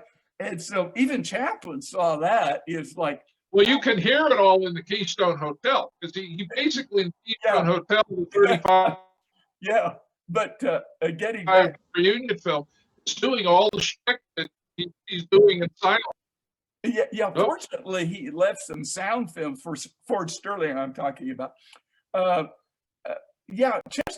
Chester Conklin. You know, one thing we ought to mention though about Chester Conklin that's problematic is that so far I don't think anyone's ever found a picture of him as a clown. Right. But I heard that from his own lips, because when at the Motion Picture Country House they were dedicating the Samuel Goldwyn Plaza there, I looked around and I thought, gosh, there's so many famous people here. And then I looked and I thought, oh, Chester Conklin, forget all the famous people. I want Chester Conklin. So I attached myself like a leech. You know, I said, Mr. Conklin, I introduced myself. I said, you know, you're one of the most beloved comedians that ever lived. You know, he had heard those things, I'm sure, many times, but I couldn't help but tell him how much I enjoyed his films and his different characters like Walrus or Droppington and all these funny Keystone characters. But I said, did you work in the circus at one time? And he says, yes. In fact, I was clowning with the Algie Barn Circus. That's the way the opposite. I was clowning. You know, we use that term differently now. But he says, yeah, I was clowning with Algie Barn Circus when we wintered in Venice. And just as I mentioned earlier, you were allowed to kind of seek out other employment for a while at least. But what happened with him, there's the old Chester Conklin that you may remember just as well as the young one. He worked a lot in Westerns later. In fact, he worked up almost till his very death. Oh, yeah, absolutely. He did trick me, though. At the Motion Picture Country House, I was all ready to go out and interview him at length. And they said, oh, Sam, it's too late. He eloped. and he eloped Yeah. with, I think her name was June Gunther, if I remember Yeah. right. And everyone said, yeah, he's left the home. He's not here anymore. I go, Yeah, one of the "Oh, few denizens of the motion picture home who managed to escape, yeah, I know." so many, whenever you're on the IMDb, when you see date of death in the words Woodland Hills, that's probably was the motion picture home. But yeah, he died down in Long Beach, An He- interesting thing though of so we've never found a picture of Chester Conklin as a clown, nor Right. Ford Sterling. Ford Sterling Right. was a child clown, and Right. I'm hoping someone who's listening in here will go like, "Well, I have a picture. Well, I'd love to see it of either Chester Conklin or Ford Sterling." Yeah. Oh, there we got Clyde Cook. Well, We can do him. We'll get to him. There's There's Ford Sterling. Yeah. The only pictures we had of Ford Sterling as a clown, these come from the 1924 Lon Chaney MGM feature, He Who Gets Slapped. That's Billy Bletcher being a clown there on Ford's, Ford's left, our right. I don't know who the other guy is. Yeah, I'm not sure what he's playing there. Little, Yeah. A flute, yeah, penny whistles. It looks like penny whistles or flutes of some sort. But Chester always in interviews would say that basically he was clowning with Al G. Barnes. He always said Al G. Barnes specifically. But yeah, Sterling never, at least in any interviews, mentioned a specific circus. So I mean, he could have been performing in some small territorial circus we don't remember. like in Wisconsin, was well known for having Right. circuses. And Right. so I suspect that he might have been a boy clown at one of the more regional circuses. Right. He was not in the big time, but certainly was one. I don't think he'd claim that. One thing I wanted to say, Although he always did say he was billed as Keno the Boy Clown. yeah, He did at least have a moniker. So yeah, I mean, when he in interviews, he'd always use the same expression. He says, "Yeah, I play Keno the Boy Clown."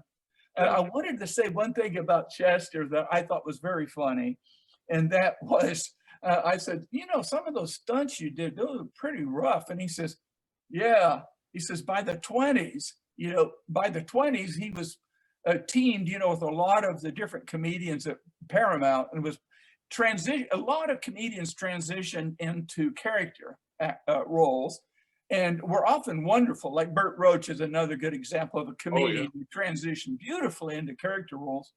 But in the 20s, he said, "Well, I was asked in the 20s about could I take those falls," and he says, "I'm not about to try at my age." Yeah. He says, "I would never do the things that they expected me to do back then." And he was one of the few to ever actually admit that. So, I was always writing my notes verbatim, as soon as the person, they wouldn't let me record. But, as soon as I left, I'd get in my car and start writing everything down. And more than once, I'd have a policeman come up, knock on my window and say, "You've been here an hour. What are you doing?" Thinking I was checking out someone's home or something. And I said, "Oh, I'm just writing down what someone just said in an interview," and kind of look at me.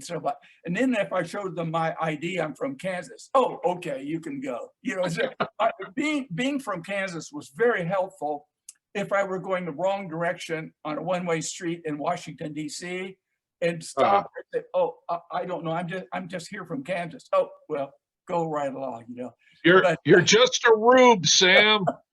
Well, when you were talking about stereotypes, people think, "Oh, well, that's just racial." No. It was cultural, widespread.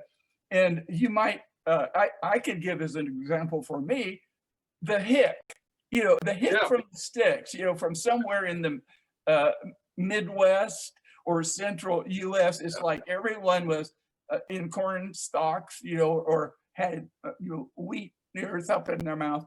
And I thought, there are people other than that who live here. Could you ever? And I don't think it was until William Inge, honest to God, who actually was able to write about Kansas as they really were. Yeah. But I know Well, I digress. But then if I well, don't digress, but Sam, it's the same thing with me. You know, being from Arizona. By God, there, stranger. You know, I still remember one time I'd emailed Neil Brand, the British company, and I said we were just chatting about it. I said, yeah, I've got to go get a projector fixed here this afternoon. So and he goes, and he emailed back. Why do I imagine you riding a horse across the desert with a bell and howl strapped to your back? And I said, no, we do have cars, Neil. You know, it is.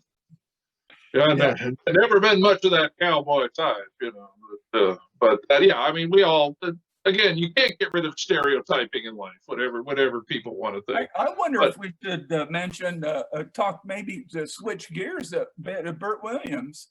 do you want to? Shall we go ahead and get into that? Well, Yeah, well, why don't let's officially change the topic then to ask the question. Ask the question, the ringer question we gave you. Well, would you say there are any great tramp comics who worked for the circus? That's my question. Or performers, or some of the great film performers who would have worked as circus performers. Come on, are you Oh. still there? Hello. You know, I'm still here, but you gave me that question, but you but know, you're the you asked it moderator. yourself.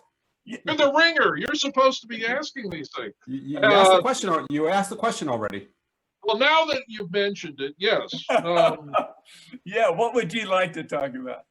You want to do? Shall we do Bert Williams? You know, well, we were taught when we were putting this thing together. We were sitting discussing, you know, the various topics, and we were talking about, you know, a lot of other performing venues tie into the circus in one way or another, and we brought up the social justice warriors, relax, the topic of minstrel shows and the similarity that the circus had with minstrel shows was that they both did the parade, you know, to bring in publicity in the town. You know, and they did again a lot of. I think a lot of people now, if they think of the circus more in the Barnum and Bailey sort of terms, a lot of circuses in the early 20th century did a lot of other things. You would have singers, you know, you would have, you know, more vaudeville type performers sometimes working in the circuses. And that was where I think we both finally decided that tied Bert Williams into somebody we could talk about. And Sam and I both love Bert Williams. So, you know, I think Bert Williams was a transitional figure. I mean, he was adept at everything, it seems like, as far as entertaining the public. And what's fascinating is when you look at his career, he could kind of juggle all these different abilities that he had. You know, at one point, that's with his partner, George Walker. right. They were phenomenally popular. For one thing, As minstrel show performers. At that point, that's where they were coming out of, was a minstrel. Well, someone who can go from a minstrel show into Ziegfeld Follies. Right. I mean, cross the color line. Cross the color line. And here he is with Leon Errol. That was the first time in a major production you had a black and a white sharing the stage together. A very interesting story about that. I didn't realize that when Florin Ziegfeld hired Bert Williams in 1910 to be in the Ziegfeld Follies, of course, he got protests from a number of his other performers, including, most interestingly, Walter C. Kelly, Grace Kelly's uncle, who apparently led the protest, you know, the old Virginia judge, that kind of, you know, that they didn't want to work with a black performer.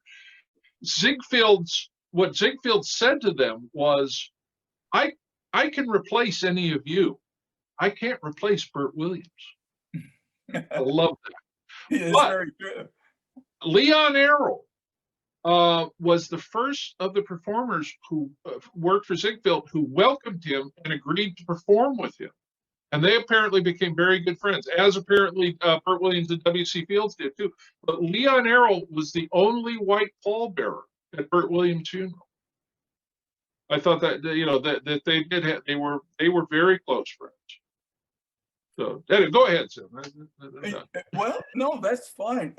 W.C. Fields even throughout all of the rest of his life said that Bert Williams was really the funniest man I ever saw, Oh, yeah. Yet the saddest man I ever knew.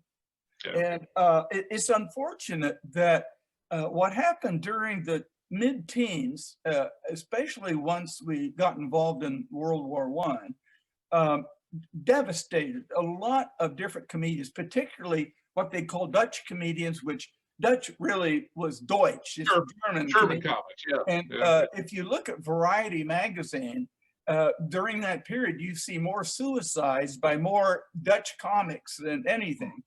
And Mhm. what, unfortunately, in some ways, Bert Williams he kind of legitimized minstrel performances because he could cross over with his dialect humor. He put on blackface and little white mouth, which kind of popularized that. But what some of the old time circus people said is, well, you know, he kind of legitimized the minstrel show because a lot of people looked down at minstrel shows. It was kind of like, well, this is not funny. And yet it was. And there were certain people who carried that tradition on. One thing I don't think we've met, you did briefly, Richard, is that clowns were of a very different breed in the 1850s through about 1880. And many of them were called singing clowns. Yes. And they were similar to, if Will Rogers had had a nice singing voice, that'd be a good example. Yeah. Is a lot of the old time circus people said, you know, Will Rogers is kind of the closest we have to what the old singing clowns were like, because they often told stories, they told jokes, they had a humorous perspective on life. And when Bert Williams wouldn't touch anything that he didn't give his own imprint to. And I think his delivery, I can remember on 50s television, you know, on the talk shows like The Tonight Show, when Jack Paar had it at the very beginning, Steve Allen, others. I was amazed how many times that someone like Eddie Cantor or George Burns would be on, and somehow the subject would be, well, who was the greatest entertainer you think you ever saw? Oh, Bert Williams. Oh, yeah. I can't tell you how many times I heard people say there's never been anyone like Bert Williams. And so as a kid, I sort of wondered who he was and what did they mean. And one day I was over at my grandmother's house, and she was a very, not strict, but, you know, typical 1900 era is when she grew up, 1900 to 1910, that's when she grew up. And among all the religious sheet music that was in her piano bench was When the Moon Shines on the Moonshine with Bert Williams from Ziegfeld Follies, and, you know, in a makeup, you know, blackface. And I thought, what is this sheet music doing in my grandmother's piano bench? And I think that says as much to me as his way of bordering over into a whole nother world of performance. And also, Richard reminded me, as we were talking earlier about him, as a recording artist. He probably sold more records for Columbia Records in the teen era than any other performer, and or maybe the top three at least. It's funny you say that, because just like you, I became at a young age fascinated by Bert Williams, but at that point, all I could see was Natural Born Gambler, which of course Paul Killiam had in his movie museum show. So, and I saw that, I was fascinated by it, and I knew he had made records. I determined that, and I was like, oh man, I would love to hear these, but where would you find them? And I was amazingly lucky. I was wandering around old Circle Records downtown and just going through jazz records, stuff like I would do. And there was an album put out by Sunbeam Records of Bert Williams. And it was a handful of these Columbia recordings. And again, they're all acoustically recorded. He died in 1922. But his voice and his performing style is so, and his his diction is so sharp. His voice just comes across these records, and he's hilarious. But then when I started collecting 78s, that's when I realized how popular he was. Because they were not that difficult to find, the original 78s, because they were huge sellers in both black and white markets. It's like I found a huge cache of them at a garage sale up in Portland, Oregon. You know, and I'm going like, yeah, it's just his performed, you know, his whole style transcends minstrel show, you know, just way beyond all of that. You know, it's sad that he was stuck in those trappings that, you know, he had. It's funny, it's ironic talking about Dutch comedians, because as I understand it, Bert Williams was part Dutch. You know, I think his father was in the Dutch diplomatic corps down in the Bahamas. So it's like, you know, that he was still having to put on blackface makeup, even though he was very light-skinned, and perform and deal with all the crap that an African-American performer would have to deal with in white vaudeville at the time. I was wondering, Human, were you able to play just a part of one of his songs, or I didn't know if you had the ability. We have a clip from Moonshines and the Moonshine that we could. Will that be heard, or is our audio still? You know, I just tried to play it, and I'll try it again, but I don't think the audio is working. Let me try it again. I'm gonna try it. Do you hear anything? No. No. Yeah, oh well. The audio isn't coming through, unfortunately. Well, that's too bad. I mean, it's a good song, but it's not even my favorite Bert Williams Prohibition song. You know? What's your favorite? Now that I'm glad you asked me, Sam. Everybody wants a key to my cellar, my cellar, my cellar. Folks who never even gave me a tumble, even perfect strangers are beginning to crumble, 'cause we all want the key that opens my cellar. I'd like to see 'em get one, let 'em try. You can have my mother, yes sir. Take my car, take my wife, if you want to go that far. But nix on the key that opens my cellar. Let the whole darn world go dry. There you go. Oh, we've lost a lot of people watching this show. We just lost Alabama. Oh my God. No. The SJWs just shut us down. Anyway, I love his stuff, and fortunately now. Did I send you the Bert Williams collection for Christmas a few years ago? Because they're all out now on 3 CDs on Archaeophone. Maybe you'll get a Christmas pack. What's amazing though is you would think that every record would survive, but he started with Victor, those one-sided Monarch, 1901, yeah.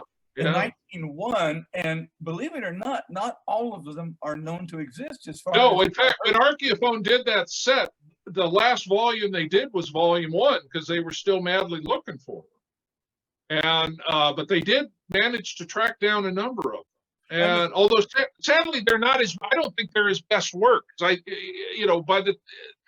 takes him time. I think once he got away from George Walker, I mean, it was sad what happened to George Walker, but that's when he really developed his whole style as a performer. I mean, he was performing as early as 1906. And that, of course, was the great famous one. I think Walker died in 1911, I believe. Yeah, but he had the stroke in 1909, and that's when they quit performing. And the later stuff is the really, really great Bert Williams stuff. And ironically, a lot of it isn't written by him. He had people like Harry Von Tilter and other writers writing for him later on, but it's still completely in his style that he made famous. It's just great stuff, and everybody should listen to it. Yeah, I was going to say, if you're wondering where you can hear these, a lot of these recordings are available on YouTube. Just put in Bert Williams songs or Bert Williams sings or whatever. Mm-hmm. And there are also quite a few websites that will have tributes to him. Yes. And within that, where you can click on and hear him sing specific songs. I think there are some sites devoted to the Ziegfeld Follies, for example, also.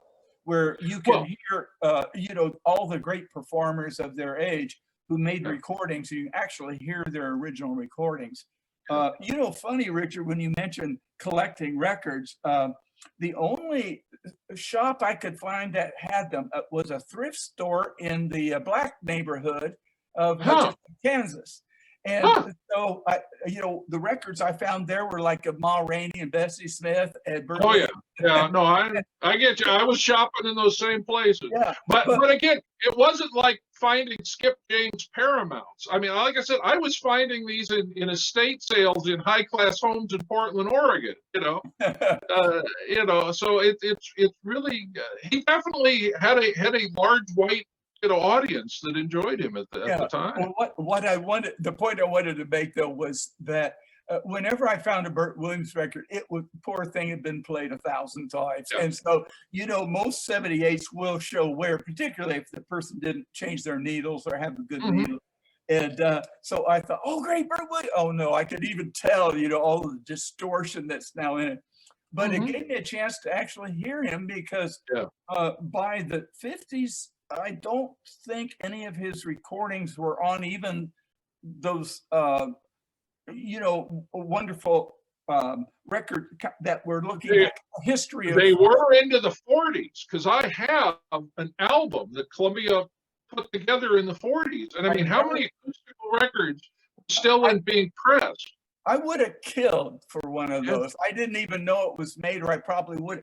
I even talked to one of the shop owners and letting me take all of the phonologue sheets out. And I don't know if anyone is old enough here, they even know what a phonologue was, but music stores had these huge books where it would record everything that was currently on record was listed and organized, categorized. And I would look for anything early celebrity recordings. And like Bert Williams, I'd go, oh gosh. And she said, well, come back next week and I'll let you have that sheet, And so it's kind of hard to explain without the internet. When I was growing up, to find this information, I spent a lot of time at our public library, I can tell you that. Because, like Eddie Cantor would talk a little bit about, Bert Williams here. Joey Brown, his autobiography, that's the first time when I heard him say Harry Langdon was the funniest comedian I think I ever saw on the stage. Those quotes fascinated me. And for Circus, you had Fred Banta's book, and some of the Ringlings had written books, and other people who were, familiar or Circus historians. And what I would do with those, I'd take them home. I taught myself how to type, and I would look through the book, and anything that was like Marceline, whom we probably should touch upon. I would type out everything I could find on Marceline, or I'm sure Richard would appreciate this. Anything I could ever find on Poodle Sanford, I would type out. And so people kept saying, oh, the greatest equestrian clown, except one person, one circus historian said he was almost as good as Billy Scholes. And I thought, well, Billy Scholes must have been a damn good, but he was doing jumping through the hoop on the back of a horse and some other insane things. So sometimes if you have a person who lives long enough, like, for example, Robert Sherwood or Bob Sherwood, who was a Barnum clown, last of the Barnum clowns, wrote his autobiographies, 2 of them, in the 20s and 30s. And in reading them, what I found extremely interesting is he was very opposed to this concept of the more clowns, the funnier. Because I think we even have on our pictures a poster of 100 clowns. 100 clowns. I don't know if Huban can find that one. Let's see. I think I saw it in here. Yeah, that's for 226. Yeah, 226. An amazing picture. And what Sherwood said is, no, circus clowns, you should be able to come into the ring, a single person, hold them riveted, just riveted. You don't need 2, 3, or 4 even, or not 100. And then there was another thing, though, that was I guess yeah, there we go. Yeah. I mean, I guess for some people that would be, oh wow, but there's not a single wild animal in there. There's no elephant. Well, There's no, there's no and giraffe. the problem is after they all come out of the clown car, they kind of tend to cancel each other out. It's like, it's too damn many people to pay attention to. I wanted to mention one other film-connected thing about what Bob Sherwood said, is I was kind of looking for his opinion about film comments, and I found an amazing thing that he says. And he said, this idea of adding clowns, more and more and more clowns, started kind of in the 1880s, 1890s. He says, I saw it coming, and it got really out of hand until you had whole routines like the burning house routine, where you have the female clown up, sometimes way up with a fake baby, like a midget clown or whatever, and throw the baby out. And but and then they'd have this fake fire and all that. But also they started to have a comic policeman. And he said, now, who really took that another step was Mack Sennett. Certainly, Keystone Cops. In his Keystone Cops. And I had never thought of the Keystone Cops from a comic viewpoint, in the sense of a style of comedy. And even Sennett himself, interestingly, in interviews in the 20s, when said, we don't see the Keystone Cops anymore. He had sold his Keystone in 1917 anyway. But he said, as soon as I saw all the other companies had all their comedy police forces, it didn't seem fresh anymore. And he shifted his attention more to, like romance comedies, Bobby Vernon and Gloria Swanson teaming them up, or Ford Sterling was even cleaned up, took his little patch off and worked as a different kind of a comedian. And so it's interesting about trends. And we could talk a couple more hours actually about that, but there are trends today just as much as ever.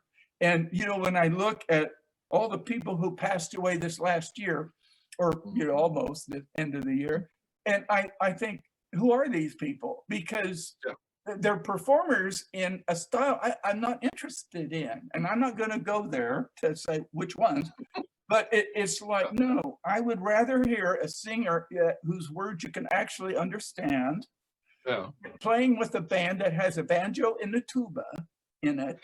As the rhythm section. And has a rhythm section that you can dance to, and certain other things that frankly are so passé that the only reason I even care about them is I grew up with them. That's what I grew up with, not all the others. We're betraying our geezerness to the public, but it's true. I just want to hear somebody play an instrument they actually had to learn how to play, rather than a synthesizer program thing. But I mean, it's like I said, it's too easy to become a star or a performer these days. But the thing with the Keystone Cops is basically the same problem with the 100 Clowns. You could only do so much. There was not a lot of character to the cops. It was just fun to see them come, wreak havoc, do some car stunts. Sennett got rid of the cops, but the car stuff got more interesting when he brings in Del Lord, who starts figuring out more geometric things. We don't need the cops, and we can still have the cars crashing into each other and doing all this crazy stuff back and forth. It's just in number. It is hard to do good comedy in quantity numbers, basically. It's the old concept of, one fat guy is funny, so the three fatties is going to be hilarious. Well, yeah, they were hilarious, but at the same time, who remembers specific things that any of the three, any performing nuance that Frank Alexander, QP Morgan, or QP Ross had, or not QP Morgan, QP Ross, or who was the other one? I forget it. Who was the third three? No, Fatty Alexander, QP Ross, and who's the other one? Hilliard Carr. Hilliard Carr. Fell out of my brain there for a second. Thank you, Sam. It happens at our age. It fell right on my desk. Yeah, but who remembers a great subtle, gesture or something that any of them did? It's just funny watching them falling into a big tank of mud or something. Something else, Richard, that Sennett it's Sennett never stopped evolving. And it's No, very, he didn't. you know, when you look at his 20s films, there were several things he was doing that he was not known to even like, and that's Right. animation. Yeah. He was one of the first by hiring Walter Lantz, Lantz, who's right. a late famous animator, and Pinto Colvig. He had them Right. on the payroll, and when you see an amazing, you know, like a brief animated sequence in a Del Lord. Sure. Del Lord obviously liked animation. Oh yeah. I think that Larry Seaman I would use it on occasion. He was a cartoonist originally. Yeah.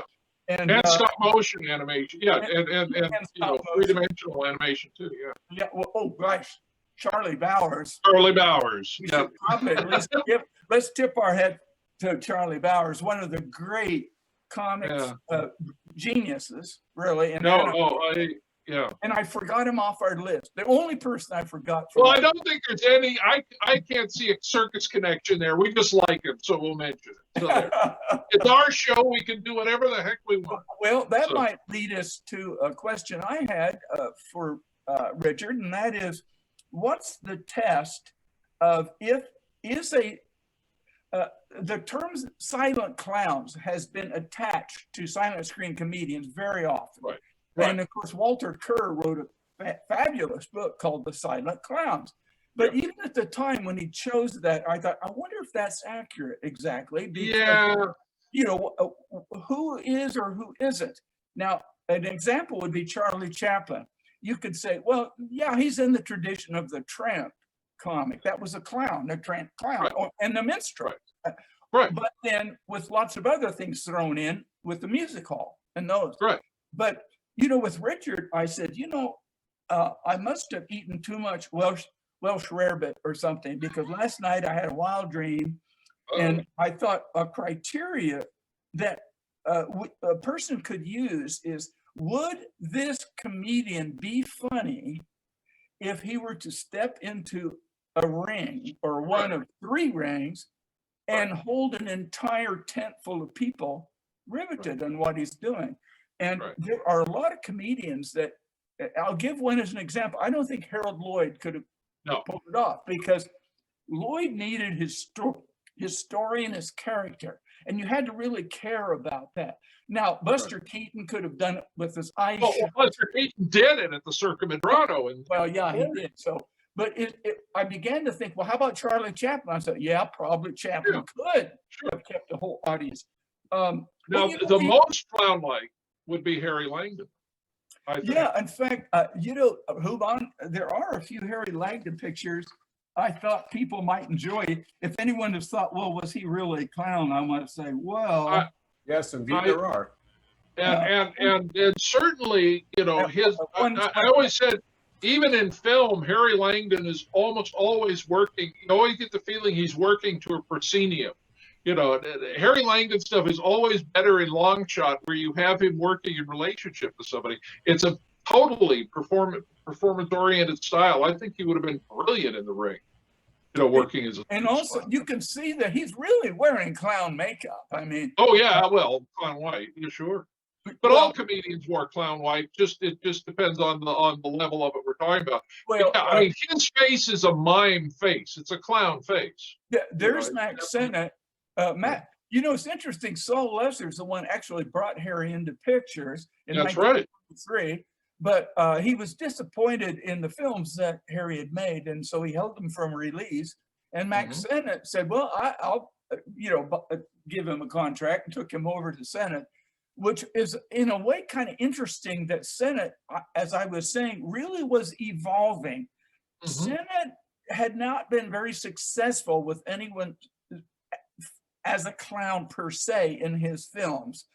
They might have been clowns, but not when they were with him.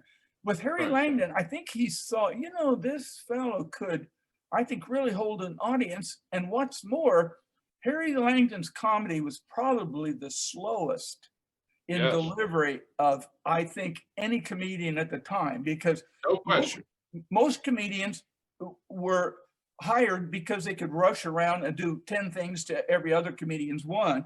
like Charlie Chaplin throws off so many little things in every gesture. It's unbelievable.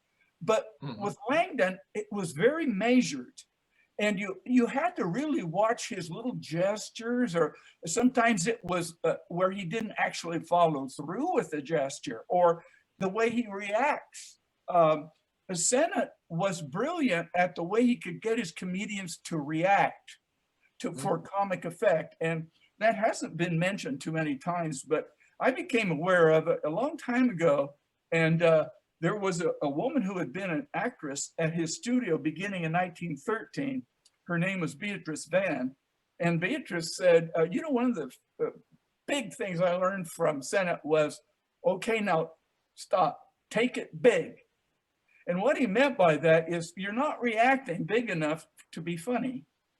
And I always found that interesting. She said, I couldn't stand the guy. He was a horrible man, but he did teach me some valuable lessons, and that was one. So Langdon was a genius at this. There were several people I talked to who said he was the funniest comedian they ever saw on the stage. So, and it's funny to add to what you're saying, because I talked about this on my commentaries on the Harry Langdon Hal Roach set. Put a little plug in there, available from Amazon. But the thing that I find interesting about some of the other historians who've talked about Langdon is they look down on Sennett shorts as if his first national features are his great art. I frankly think all of his Sennett shorts are his best work in film, because Mack Sennett Studios was, in fact, not the odd place for him to be. It was the perfect place for his comedy style. I mean, I always talk about Harry Langdon's whole shtick. He was the first comic who figured out, and again, this I'm sure was from performing all those years in vaudeville and medicine shows, that if you keep an audience tense and a little off kilter, the slightest thing you do to break that tension will get a laugh. And that is really his whole style. But also, his style is so surreal, and his character, the whole point of his character is also to be as ineffectual as possible. Like I said, he surprises by doing the wrong thing, and the opposite thing, in any situation. And also, he works against every plot narrative he ever had. His character is just constantly trying really to stay in one place. So he needs, big, surreal Vernon Dent-sized dangers to get him to move, to get his character to do anything. So that slightly surreal, strange Sennett world is much more appropriate to Langdon's comedy style than, say, what if he was working at Al Christie? His style is not realistic at all, which is, to me, the problem when he gets to First National and you're trying to put him into realistic situations, it doesn't work, because his character is not real. It's not a realistic character. And so, and you get him in Three's a Crowd, it's suddenly like Bugs Bunny is suddenly having to think about, the plight of the homeless. It's just, his character's not built for that. Harry Langdon is more scared of a balloon with a face on it than he is when he's laying on the running board of two running cars. Yeah. And so Sennett is the perfect place for him to be working. Because, again, his style is clown-like, and it is surreal, and it's a little bit creepy, and that's the world of Mack Sennett, and that's to me, that's why the Sennett shorts, to me, with exception, are brilliantly realized. And again, his character works much better in 20 minutes than it is, when you have to keep an audience tense for an hour, it starts to rub on the audience. Even though I love the features too, but that's why I think his Sennett work is his most brilliant work in film. But then I like the Hal Roach talkies too, so people think I'm weird. So what the heck? Yeah, I agree with your assessment there. His Sennett films, I've always thought, and some I are favorites of mine that don't get shown very much, like Babes Oh, yeah. in the Woods. Oh yeah. Is with Maria Stair. You know, it's funny. Someone like Maria Stair is so perfect as his love interest. Oh, their little scene together where she wants him to kiss her and he picks up the axe to defend. That's brilliant. Yeah, It's a brilliant. That's one of my favorite films. I think Harry Edwards directed that. Yeah. Edwards sure knew how to direct Langdon. You know, one Yes, thing he did. you might want to mention, Richard, is the effect that Langdon had on almost all the other comedians. So I always said basically he is the comedian's comedian, and easily in terms, especially coming as late as he did, he's the most influential of the silent comedians. Because I would say basically from 1924 on, you can see his influence in every one of the major comedians from Chaplin on down. Look, I said, you know, we'll talk about the Circus for a minute. Look at Chaplin's The Circus, especially that deleted sequence where where Chaplin is playing basically doing a Langdon shtick. He's the fifth wheel. It's the scene where with the boxer, the two twin boxers you can see it in The Unknown Chaplin, because Chaplin is following Harry Crocker and Myrna Kennedy. But he really doesn't belong there. They're trying to build their romance, and again, it's totally Chaplin's playing the passive, aggressive, or passive, which is what I always call, Langdon's character.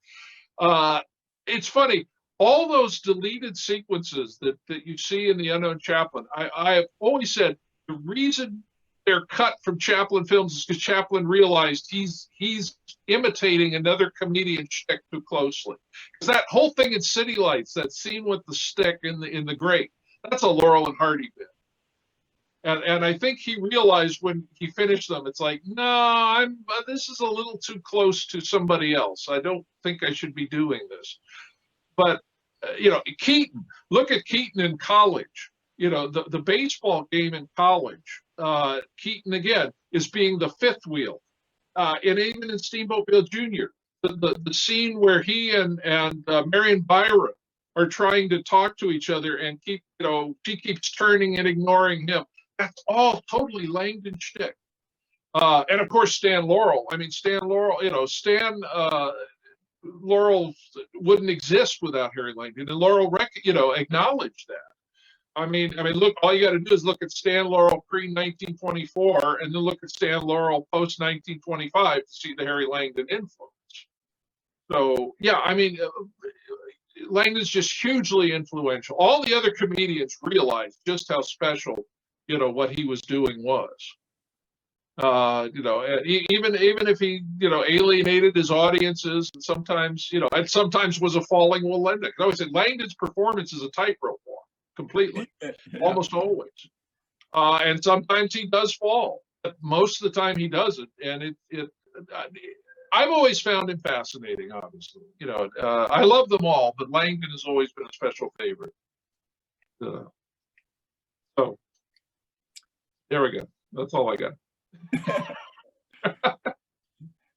Who's next? What next, Sam? Should we take some questions? Yeah, take some questions. Yeah, what are we? We're about 8:30 my time, so we've been babbling for 90 minutes. So yeah, has anybody got anything to add? There's lots of.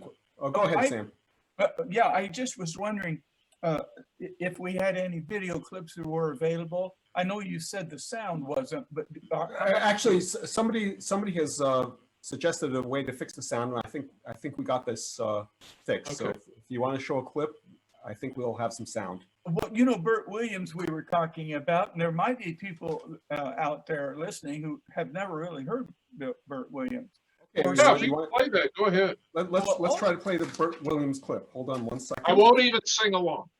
Well, and there's also a clip we had from a Natural Born Gambler at the end of that. Oh yes, the poker game. Yeah, he was magnificent at pantomime as well, and he was famous for his own one-man poker game. all Yeah. done in pantomime around the table, and his reactions, you know exactly what he's going through. So I don't know if that clip will come through or not, but it'd be nice if it would. Okay, let's go for it. Let's try it. Hold on one Yeah, second. run the clip.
In ads in 1916, Biograph says one of a series of Right. films starring Burt Williams, but I think there's only, there is a fair amount of unidentified footage which exists, and I think there's some other unidentified or has been identified footage. Well, the Museum of Modern Art discovered that among all of the original Biograph negatives they had bought a number of years ago, they found 8 reels of outtakes from what they now call the Lime Kiln Field Day, which with Burt Williams. Which the interesting thing about it is, it's all African American performers, and they're really not playing up big stereotypes. It's much more naturalistic, and it's wonderful footage. Of course, because you probably could cut it together to some degree of a story, but also it's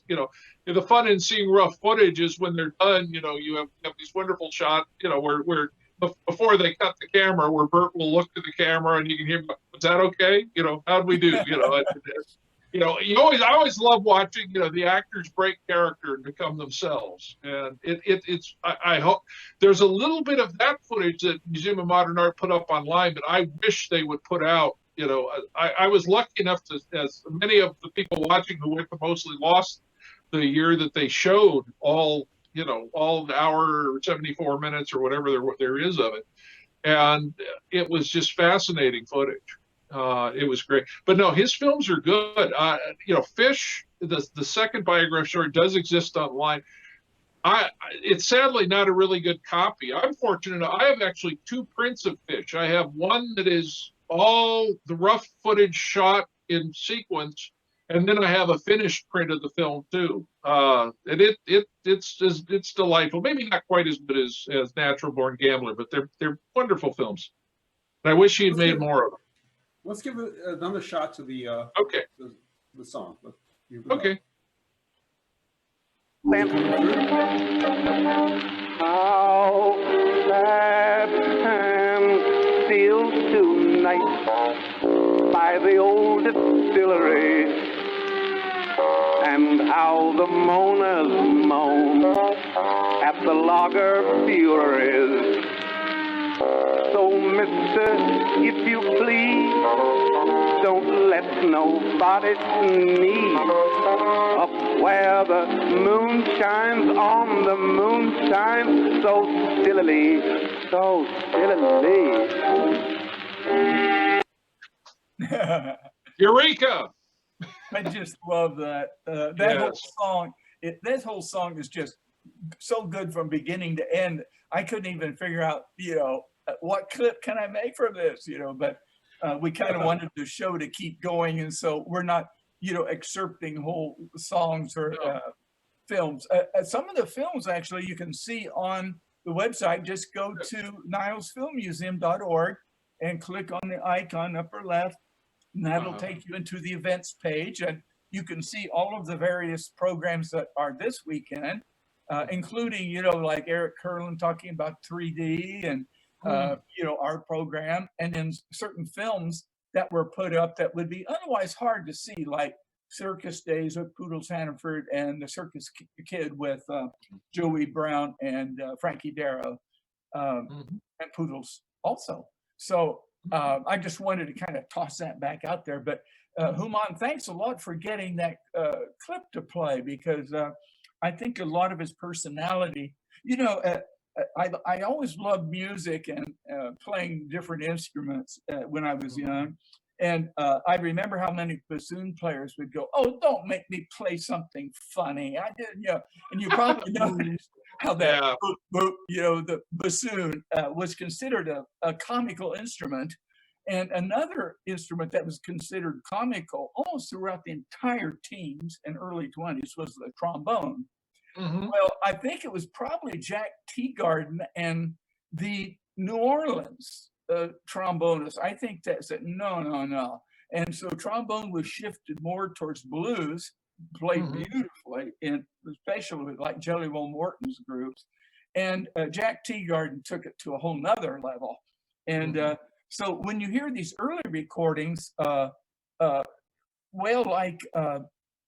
I'm trying to think, Eva Tangway only made one record for a company called Nordskog. And she does this little back and forth with the trombone, a comical trombone. And I thought, well, that's okay, except that, there's a whole other world of sound to the trombone. So that was definitely a Burt Williams kind of trademark, because all the recordings of Nobody, he's doing I think on stage he actually sometimes would like do these back and forth things with a trombonist or bassoonist, that sort of thing. I think that was counterpoint. Absolutely.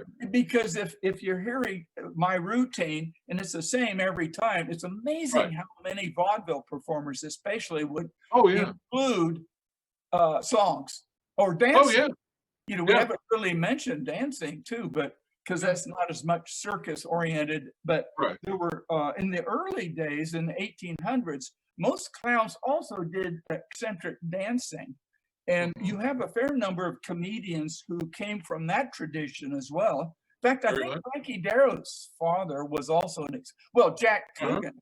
Jack Coogan definitely was a magnificent eccentric dancer. And you can see him do it is it Backstage, the Arbuckle Kamiki short. I think he does a good example. And he was a tall, very thin, reedy guy, and he kind of was doing the rubber legs bit.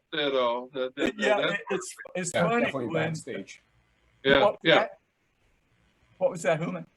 Definitely Backstage. That's his dance. Yeah, Arbuckle hired the dad and went, "No, we don't need the kid. That's all right." And Chaplin stole the kid and made him the kid. Everything about it. Well, if I remember the story correctly, they got the wrong Jack Coogan. When Chaplin wanted Jackie Coogan, they wound up getting Jack Coogan at first, and he said, "Oh no, you mean my son, Jackie."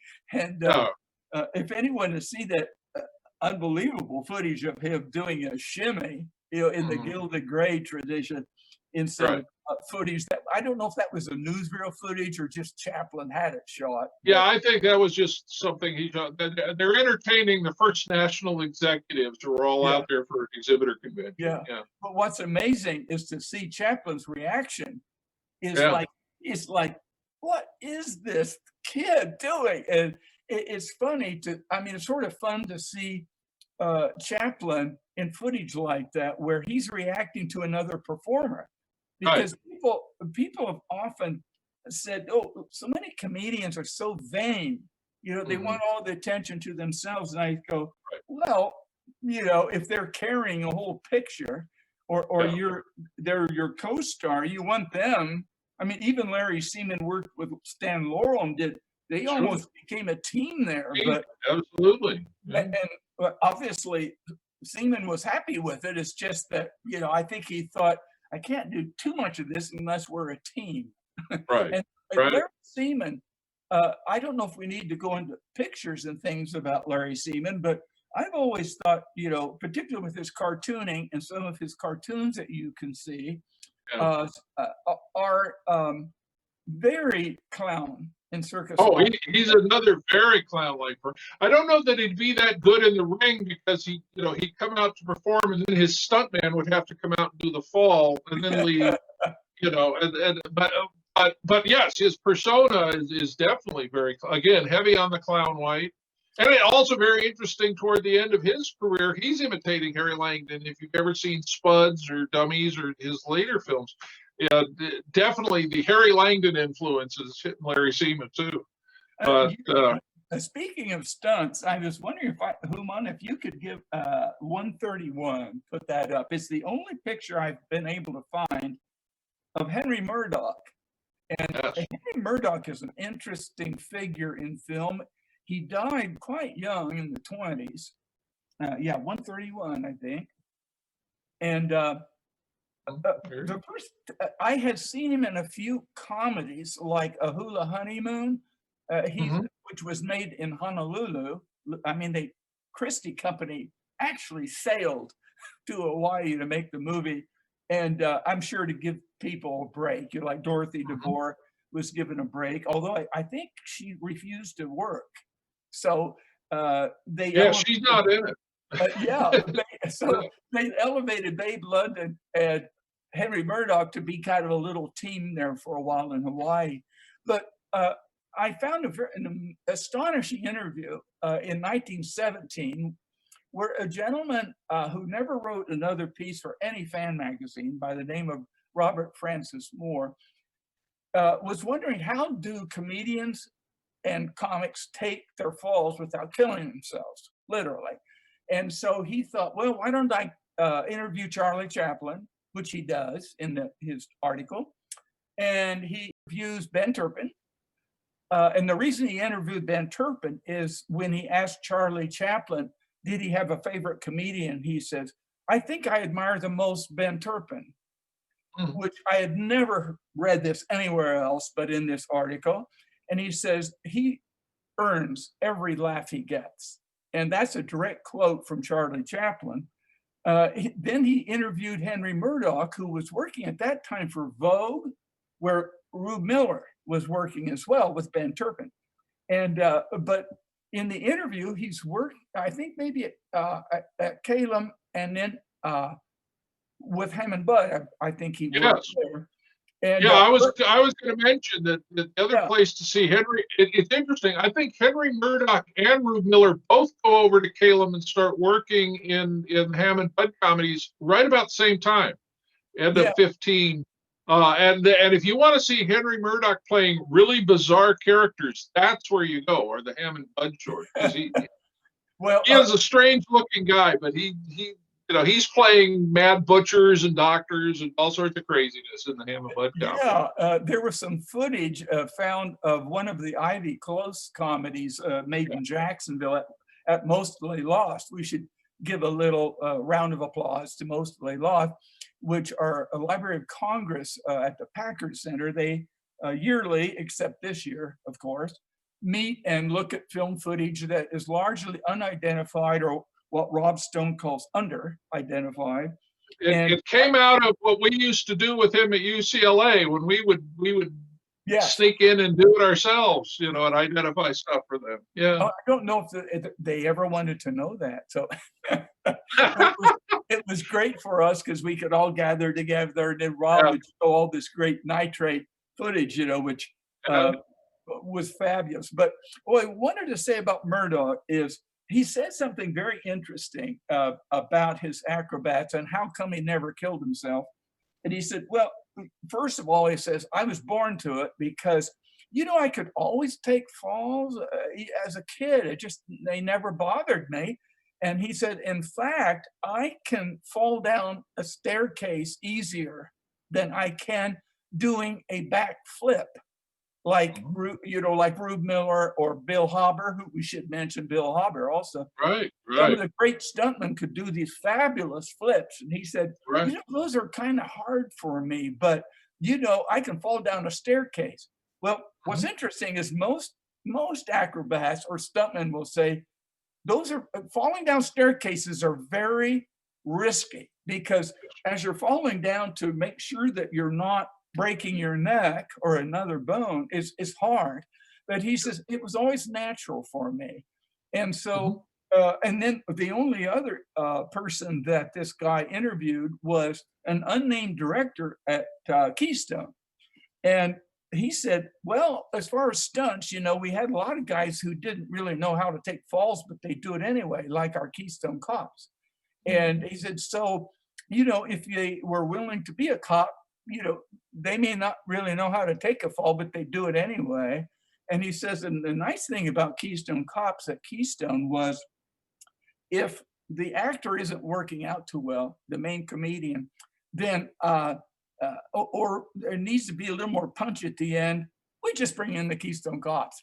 I can't help but think that maybe Mack Sennett saw this article in the Motion Picture magazine and thought, where does he get off giving all of these things away to? Motion Picture magazine was aimed towards the fan, and often with trickery. To this day, a lot of film companies, well, that's CGI, you know, okay. But in the days when people had to do these stunts, often the producers would, in their contract, would say, you cannot give interviews about what stunt you're doing. And most major comedians and stars were made to sign those contracts. And there, if you see the contract and read it, there'll be a clause saying, it's just like magicians. You don't give away the tricks of the trade. Well, you know, that almost killed Larry Seaman. Because when Larry Seaman started to write and do his cartoons showing how magicians did their tricks, I think he almost lost his career right there on the spot, because you just don't do that. So he's lucky he didn't have a mob hit put on him. I mean, you know, but it's you know, the other, you're absolutely right about what, you know, the Keystone Cop. I always felt a lot of the times the Keystone Cops was, you know, Mack Sennett's writers going, we don't really have a finish to this. You know, it's like, okay, we really can't figure this out. Bring in the cops. We'll do, you know, 2 minutes of this, and then you know, no one will notice that nothing gets resolved. Well, you know, with Lon Davis's book, you know, this was brought out by several different people. Was that it became an iconic thing. The Keystone Cops became iconic. And when people say, "Oh, I'd like to see a Keystone Cop film," well, there aren't any. There weren't any, exactly, because they were not the featured people in it. I mean, you have Keystone Hotel, which almost does that in 35, I think, but not in the silent era. So, and I think that's true of most of the cop pictures. I don't think most of them were given a series as cops, were they? I can't think of any. So, well, no, it's just, I mean, again, like I said, it's the 100 clowns thing. They're just, there's not much character. There's not any individuality, which is why anybody, you know, who wasn't working on something else that day could go be a cop. It's just, it's a fun 2-minute action joke that, I think you would have been in deep trouble trying to build a whole, you know, even in the clutches of a gang, I'm not, you know, which doesn't exist in complete form. I'm still betting there's a plot that builds up to when, you know, they may be more involved in short, but it's probably something like our Daredevil Chief, where it's a police story, you know, rather than a Keystone Cop story. You know, but we'll see. We'll see if it ever turns up. But yeah, I mean, they were a nice device, but they weren't characters in and of themselves, and that's Human, in relation to Larry Seaman, I was wondering if you could put up 153 on your list, your helpful guide to insanity list. the comedy hit parade, number 156. There they are. Richard will know immediately. Maybe not everyone who's tuning in knows what this is all about. Well, that looks like, is that a later version? That's the Big V Riot Squad there, it looks like. What we are looking at is the Big V, part of the Big V Riot Squad, which was Larry Seaman brought together some of the greatest acrobats who ever worked in film. And if you know Joe Rock and some of his right in front, you see him front and center. Holding the ball. Holding the ball. And his brother Murray is right next to him. And you might say, well, gosh, that guy at the left looks almost like Jack Pierce, the famous makeup artist. And guess what? It is. Is that Hans Konekamp behind the camera? No, that's Jack Pierce, the makeup man. Oh, that is. Oh, God, it is Jack Pierce. You're right. I'm looking at it closely now. Good Lord. Why he was chosen to be manager of these guys, I'm not sure, but they were a champion basketball players in that particular local Coast AAU champs. But I got this picture from Mark Wanamaker. And I'm sure most of you know Mark and his Bison Archives. When no one else was really collecting pictures of behind the scenes photos of the studios, the people who worked there, the buildings, the locations, and the ranches, all the people behind the scenes like cameramen, writers, and so forth. Mark literally gathered the world's greatest collection, which I think about half of it is at the Academy of Motion Picture Arts and Sciences, and the other half is in his hands. But of course, he has rights to use those in any way, and so. No, I don't see any of the Mazzetti brothers in there. Now, I just realized that someone else we should mention would be Richard Talmadge, and he can be found at 184. Real name Riccardo Mazzetti. And, there he is. Yeah, I think it's Sylvester. They were actually, I want to say, Austrian, I believe, Austrian. And Swiss or Austrian. He always sounds like El Brendel and Talkies, which is part of the problem. And why I have this picture, you might think, oh, beefcake, what's that doing here? Why I chose this is that poor Richard Talmadge, when he was one of the 5 Mazzetti brothers who did these spectacular aerial stunts, they let his hair grow long and made people believe he was a girl. And I had a chance to visit with his widow, and she showed me this picture, and I said, "Who's this little girl here? Was she a part of the troupe?" And she said, "Oh gosh, that's my husband, Richard Talmadge." And I said, "I don't get it. Why does he have this Buster Brown long hair?" And she said, "Well, they thought that was, would be attractive to have that, and they'd be a selling point." And I said, "How did he take that?" And she said, "Oh, he hated it. And most of his life was making up for that, almost like inferiority complex." But the way he must not have been very tall then, if he could double women. I mean, because that was why Dave Sharp doubled a lot of women. Well, he started, like a lot of them, he started when he was a tiny little kid, and they'd throw him around like, Buster Keaton. He'd be like all they could throw around. And actually, Joey Brown, was also undersized when he was little. So sometimes Billy Barty stunted their growth. Billy Barty, who only grew so much, although he said, "No, I usually grow an inch every 10 years. So there's Billy Barty. That's when he started doing his spin on his head routine. Yes. And on This Is Your Life, they have a wonderful show where his 2 sisters, the whole family, I think, were normal height, except one other. Mm-hmm. And the older sisters came on and they said, "Well, he was doing these spins on his head. there you can see where the little tiny kid there with his ukulele. Mhm.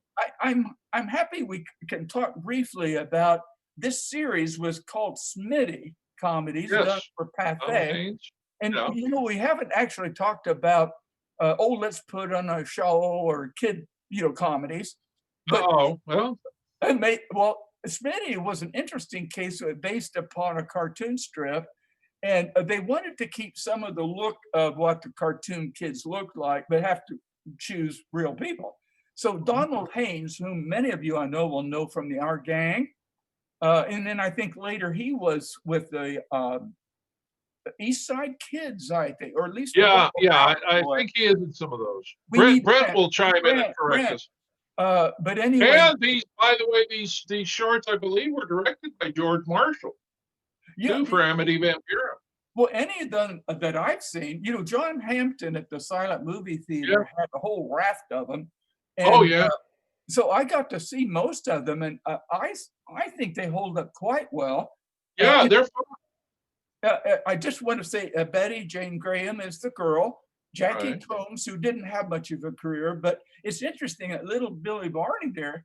Wow, I mean, particularly with the Weiss brothers, he's with Right. Ben Turpin, and he's with Mickey Rooney, and a lot Yeah. of Mickey Rooney's He kids plays come on. Mickey's brother in the Mickey McGuire's. Yeah. That was that's talkies, but yeah, he starts with the Weiss brothers and like I said, these shorts about 1927, and he's what, 4, No, 3? I think some of the early Mickey McGuire's were silent. Yeah, but I don't think he's in those. I don't think he's in the McGuire's until talkies come in. He may be Well, in a couple of the later ones. now here's what he looked like when Yeah. he says, "Well, I haven't stopped growing." At this time, he was about 310. When they said, "Well, Ralph Edwards say that you're 310," he goes, "Well, 310 and a half." I love that. He was such a great sport. And even on the show, he says, "Do you want me to see you do forward Yeah. somersault?" Which Oh he yeah, does. And my God, I mean, I'm not sure what his age was at that time, but well, when he was in his dotage, he would still go around and do his stunts on his little motor scooter. Because I remember, I think several years before he died, he still took a spill and ended up, in the hospital for some stunt he was doing on his scooter. The other thing, can we go back to that first picture of Billy Barty Human? Yeah, that one. The thing I love about him early on, I always make this point. The only other place I ever saw that haircut is on Spencer Tracy when in the 60s, when he gets older. He looks like an old Spencer Tracy when he's a kid. the reason that his hair was some people have hair that just tends to stand up. I mean, Yeah, kind of like yeah. alfalfa, would always have that bit of Yeah. and some people really do have that. I can remember as a kid in grade school, we had a kid. I don't care how much he wanted to, the only thing you could do is he'd have to use like, what do you call it? Wax, like Right. mustache wax. Or to put on Rick your head. Sword, like Alfalfa Switzer used to use. So I'm not quite sure what that. I think actually it was part of his dwarfism because he had an unusual kind of dwarfism, and as many of you know, that I think he actually created an organization that was the Little People of America. Yeah, don't say dwarf. Little peopleism is what he had because he didn't like to be called a midget or dwarf. No, Actually, no. That's not quite right because he said the problem with a lot of little people is they won't admit if they're a dwarf that they're a dwarf and they're not a midget. And he says, "I'm a dwarf and I'm admitted and I'm proud of it." But when when people said, "Well, who do you mean?" Well, they all knew who he meant was Hervé Villechaize. Oh, Fantasy Island, de Pla. Right. Well, he committed suicide, at one point because Billy Barty said, well, he never took ownership of the fact that he was a dwarf because no, I'm a midget. I'm not a midget. So he was kind of the opposite of what you said, is that he felt that the little people should be proud of what they are and what they do. Because he said, for some reason, he says the public generally thinks that, you can only do this or be a sideshow, person or whatever. and it says, we're doctors and we're, electricians and and he loved to play. Was it baseball? Was his? I think. Yeah, baseball. I think it. I thought, boy, I'd like to see that. But he could run like the Dickens, and you'll see in some of his films where he just takes off running. I forget the one is where he's at the house next door and he runs out and comes and kicks the guy in the shins and then runs back home. What? Runs back in. He did that in any number of films, actually. Yeah. See, I just love the fact that they're making big distinctions there just to begin with. Bob Burchard told me a great story about Billy Barty. I don't know if you remember, one of the last things that he did was there was a PBS documentary on vaudeville, and they interviewed him. It was a very late one because it was him and Rose Marie, and there weren't too many others. But Bob said when they were doing publicity for it, that Billy Barty was talking about all the vaudeville theaters he played, and he said, when they were done, when he was done, Rose Marie turned to Bob and he goes, all those theaters he's talking about, that ain't big time vaudeville. He wasn't big time vaudeville. And it's like, here they are, in their dotage, and they're still trying to make the distinction. And it's like, say, the dwarf, midget, little people. Who cares? Oh, what is there a pay difference if you're going to deny one or the other? I don't know. It's just ridiculous. And it's interesting. If you go watch the Joey Brown, This Is Your Life, it was very interesting. Where Brown is obviously very moved by the fact that all these people are coming on his show. I mean, you can tell he's visibly very. He's one of the few who looks like he's actually enjoying being on the show. Well, but I mean, when they had Tom Bell on, who was from 1903. But something I found interesting is Edwards said, well, I understand that you ran away from home to join the circus. Is that true? He says, yes. He says, well, how did they take that? And he says, well, the way they looked at it was one less mouth to feed. And money was, and of course he had this huge amount, and which he was very sensitive about. And what he says is just so fast. He says, and you can make whatever you want of that. Meaning, if you want to make a joke, 10 million other people have. I must give credit to Ralph Edwards. He let that go and did not. So for once, Edwards, for once, Edwards was so difficult. We remember all the Oliver Hardy fat jokes, and that This Is Your Life. Wow, Lauren Hardy. I don't think the only time when Oliver Hardy, you can tell he moves from being furious that they did it, is when they have his old girlfriend come out from Georgia, and all of a sudden it's kind of like, and he just demolished right there. Well, Babe plays along. I mean, he's the pro. Stan, you could tell, is seething all the way through it with this, smile plastered on his head. And a lot of the This Is Your Lives are that way. They go between the people who are happily surprised and the ones who go, oh my God, is he going to bring my ex-wives on or something? It was always an interesting dynamic on that show. But getting far away from Circus. I mean, are we supposed to be done at 9 o'clock, or are we going to just keep going on? Have we got more stuff to talk about, or what do we want to do? We still haven't answered any audience questions. Let's get an audience question or two in here. How about? Maybe they're sleeping. No. Come on, wake up. Are you still there? No. Yeah, I'm here. There's lots of questions. Well, give us a question. Okay. Let's go back to one. Were the performers in these movies top-notch circus people, or sometimes not? Yeah, that's basically what we talked about. So, like Chester Conklin and Ford Sterling, we really don't find a much real record of their performing. When you had 100 clowns, Chester Conklin could have been clown number 87. I mean, that was when he was clowning with Algie Barnes. Go ahead. Well, I just wanted to put up 118. because Okay. it's the only picture I've ever been able to find of probably one of the greatest clowns ever known in the circus who worked briefly in film. So there's a case where a company, which was the Seelig Polyscope Company, went and got signed probably the greatest clown that some say they ever lived. He was a producing clown by the name of John Lancaster. And John Lancaster was also brilliant and a great historian. He'd seen the whole, spectrum of the circus.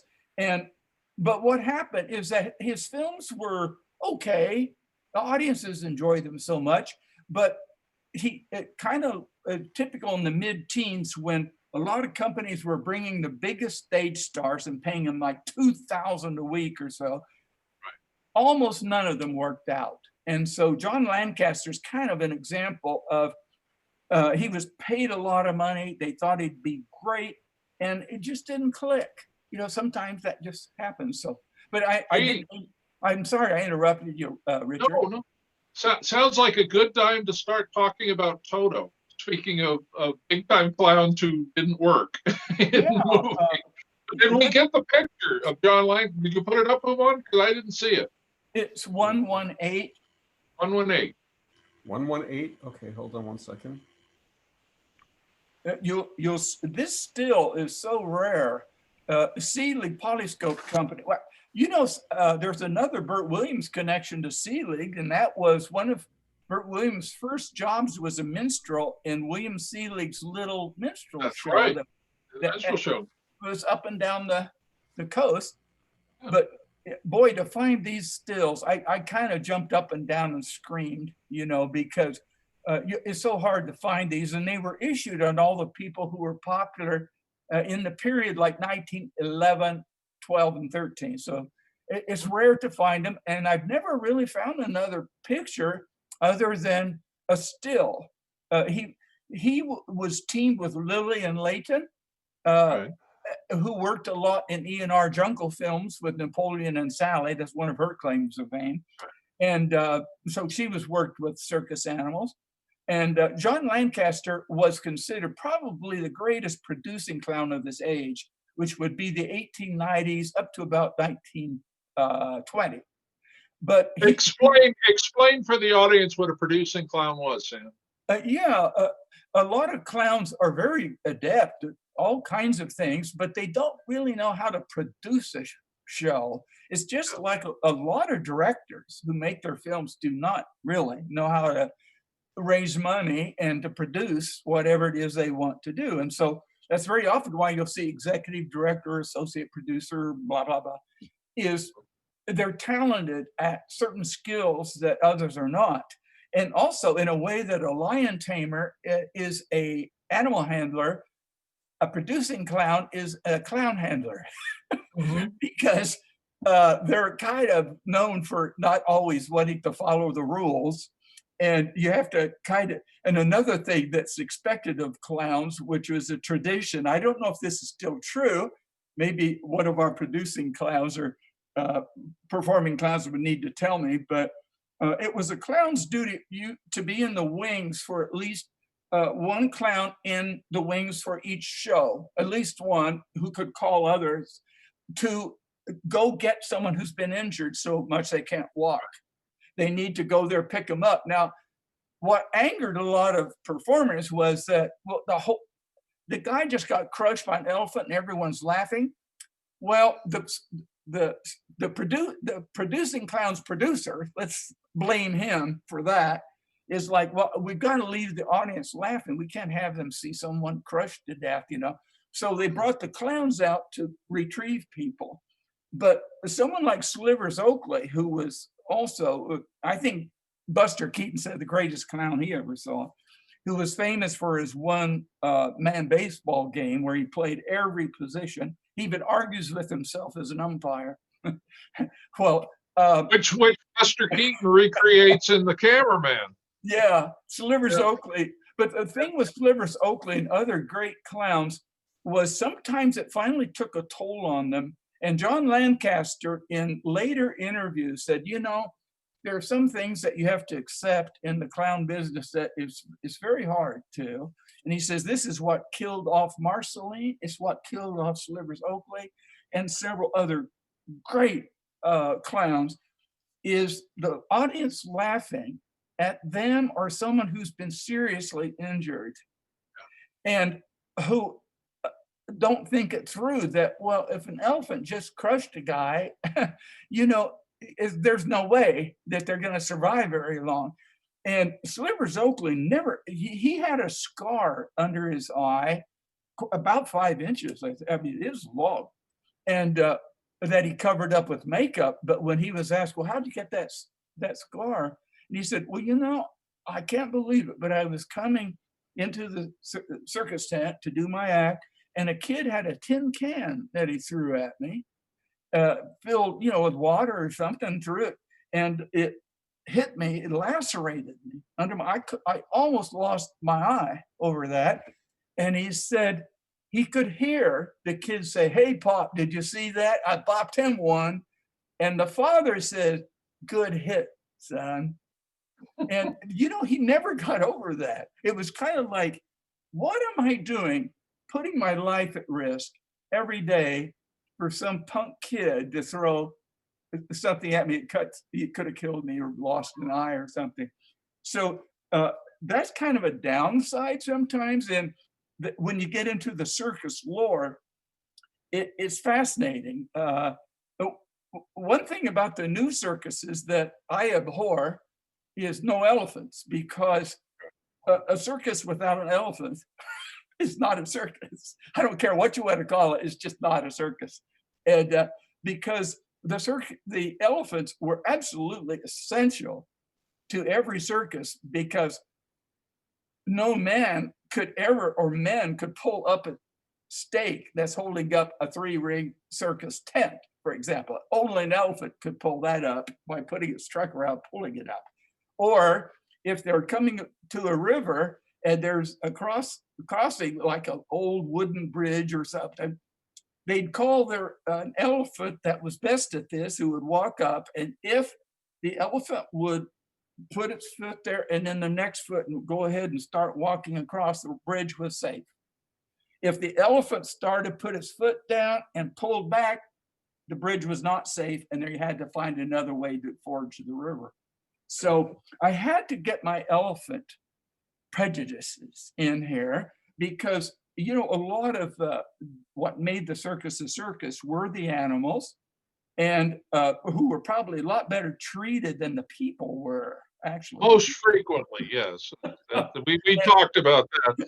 You know, they were the assets in the circus. You could, if you had 100 clowns, you could afford to lose 1 or 2. You know, and I know plenty of people whose pets are definitely treated better than their children, but we won't. Oh yeah.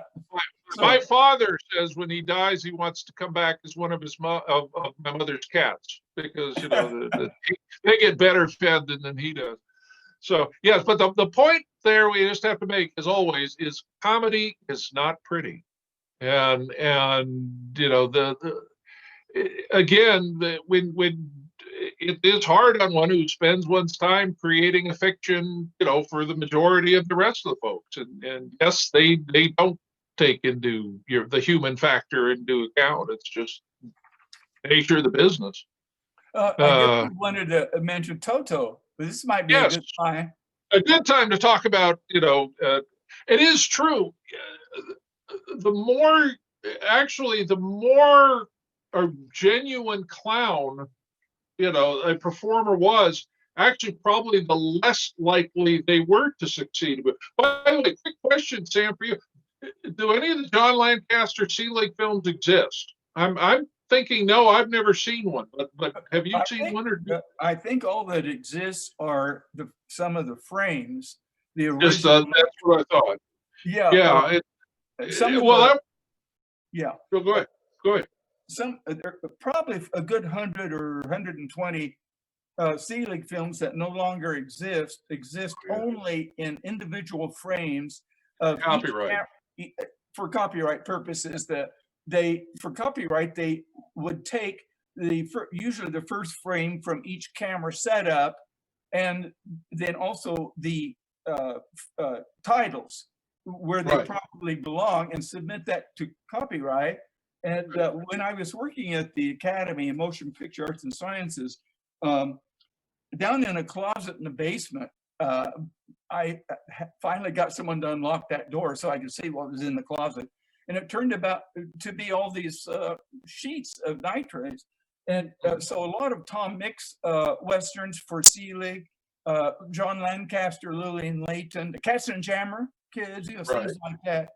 So some of them do exist that way, kind of similar with what Jerry Goulden did with Vitagraph frames that were submitted in the aughts, I think 1907 and 8. And so sad to speak, Seelig, well, they all had terrible fires. And also, I don't think there was any company that was eager to reissue his films, particularly, other than maybe Tom Mix or so. Right. So the answer to your question, which was a long answer because it's me, is that I'm not sure many of the Seelig films survive.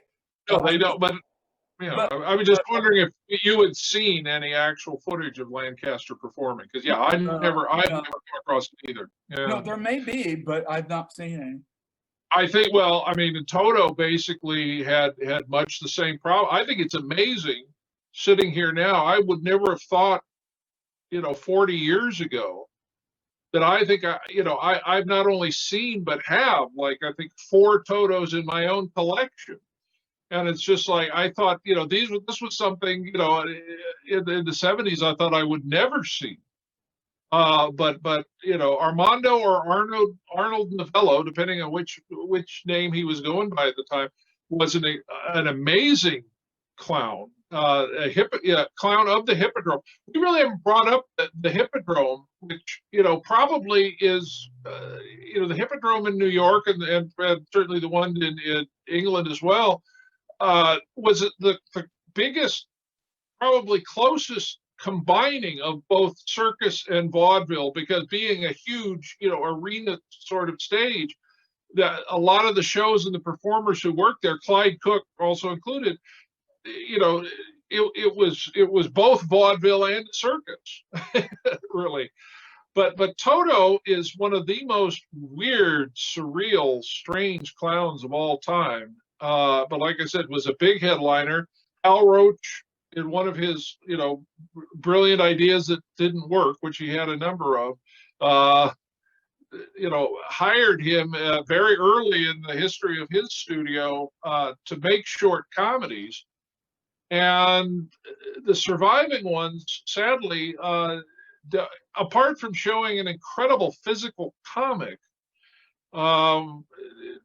it's just, he's so weird. He doesn't fit into any of the realistic aspects of the Hal Roach, film comedy style, even in 1917 and 18. And it's sad because, like I said, a film, unfortunately, we don't have a clip of, but I have a print of a Grantland Rice sport reel from 1929 that shows Toto doing one of his acts, which is playing one of these mechanical toys that, it's like a little doll that will slowly turn and do a somersault on the floor. And I've never seen somebody who had that kind of muscular control, where he's basically, he's trying not to move his body. He's trying to look like, he's just the mechanical doll, but he does this very slow, complete somersault, where he's going like at this speed. He comes down on his head, and you're watching his body, and the only thing that's resting on the ground is his head. The rest of his body is not moving, and he does this complete 180 degree, ending at a 360 degree turn in slow motion. And I'm just going, my God, how do you develop the muscles and the balance in your body to be able to spend that much time doing that slow of a pivot on the top of your head? It's just breathtaking. And it's sad because, again, he was obviously an amazing clown and an amazing acrobat, but apparently Hal Roach could not, and apparently he was also a bit strange and a bit crazy, and didn't get along very well with anybody there. And Hal Roach was paying him more than even he was paying himself at the time as the owner of the studio. So the series was one of the first big disasters at Roach. But if we could run one of the clips.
That was a clip from a Roland comedy called Fire the Cook, which has been restored by our friend David Glass in England. That was from him. It's just, I love the weird little things like, I mean, he has a strange way of moving. When he's putting the pants on, he puts his leg over his arm. like, I mean, it gives you a little taste, but sadly, like I said, the Roach comedies, the Roman comedies that he did, especially all the ones that survive, are the later ones that when he was fighting with the company, and they started as a 2-reel series, and they were cutting 2-reelers down to 1-reelers just to deliver. So it's not probably really a great example, but it's all, like I said, there's just so little footage of him. But like I said, he was very, very eccentric. The thing I love in his contract with Roach, there's a very specific clause that's been written in by his attorney saying Toto will not be forced to perform anything in water. And Hal Roach is, initials, okay, that's fine. So you get the feeling they were trying to break his contract when suddenly one of the last Toto comedies to be released is The Great Water Peril. but he, and also the other great story about Toto, he died, I believe, in 1938. Yeah, I think it was 38. But what is really funny is about a month before he died, I think it was the New York Times published his obituary. And he was running, I think he was running a bed and breakfast, in upstate New York at this point. And he was so mad about this obituary that he, sued the New York Times and caused all this stuff. And I think it upset him so much he died a month later. So, I don't know. To Bob Hope. That's right. That's right. I do remember that. They announced it on the floor of Congress, there. But I think one thing that we're talking about Toto and why is to answer that question about were there any famous performers from the circus who were famous in films, and Toto is a really sad case where being one of the great, I guess, at the Hippodrome, he could. How many people? 14,000 people or something could be. Right. Huge. Huge. Yeah, huge venues. Now, whereas Clyde Cook is an interesting case because Clyde Cook was able to make that transition and give enough character to his portrayal, and he did more and more character work throughout the 20s and 30s. So, absolutely.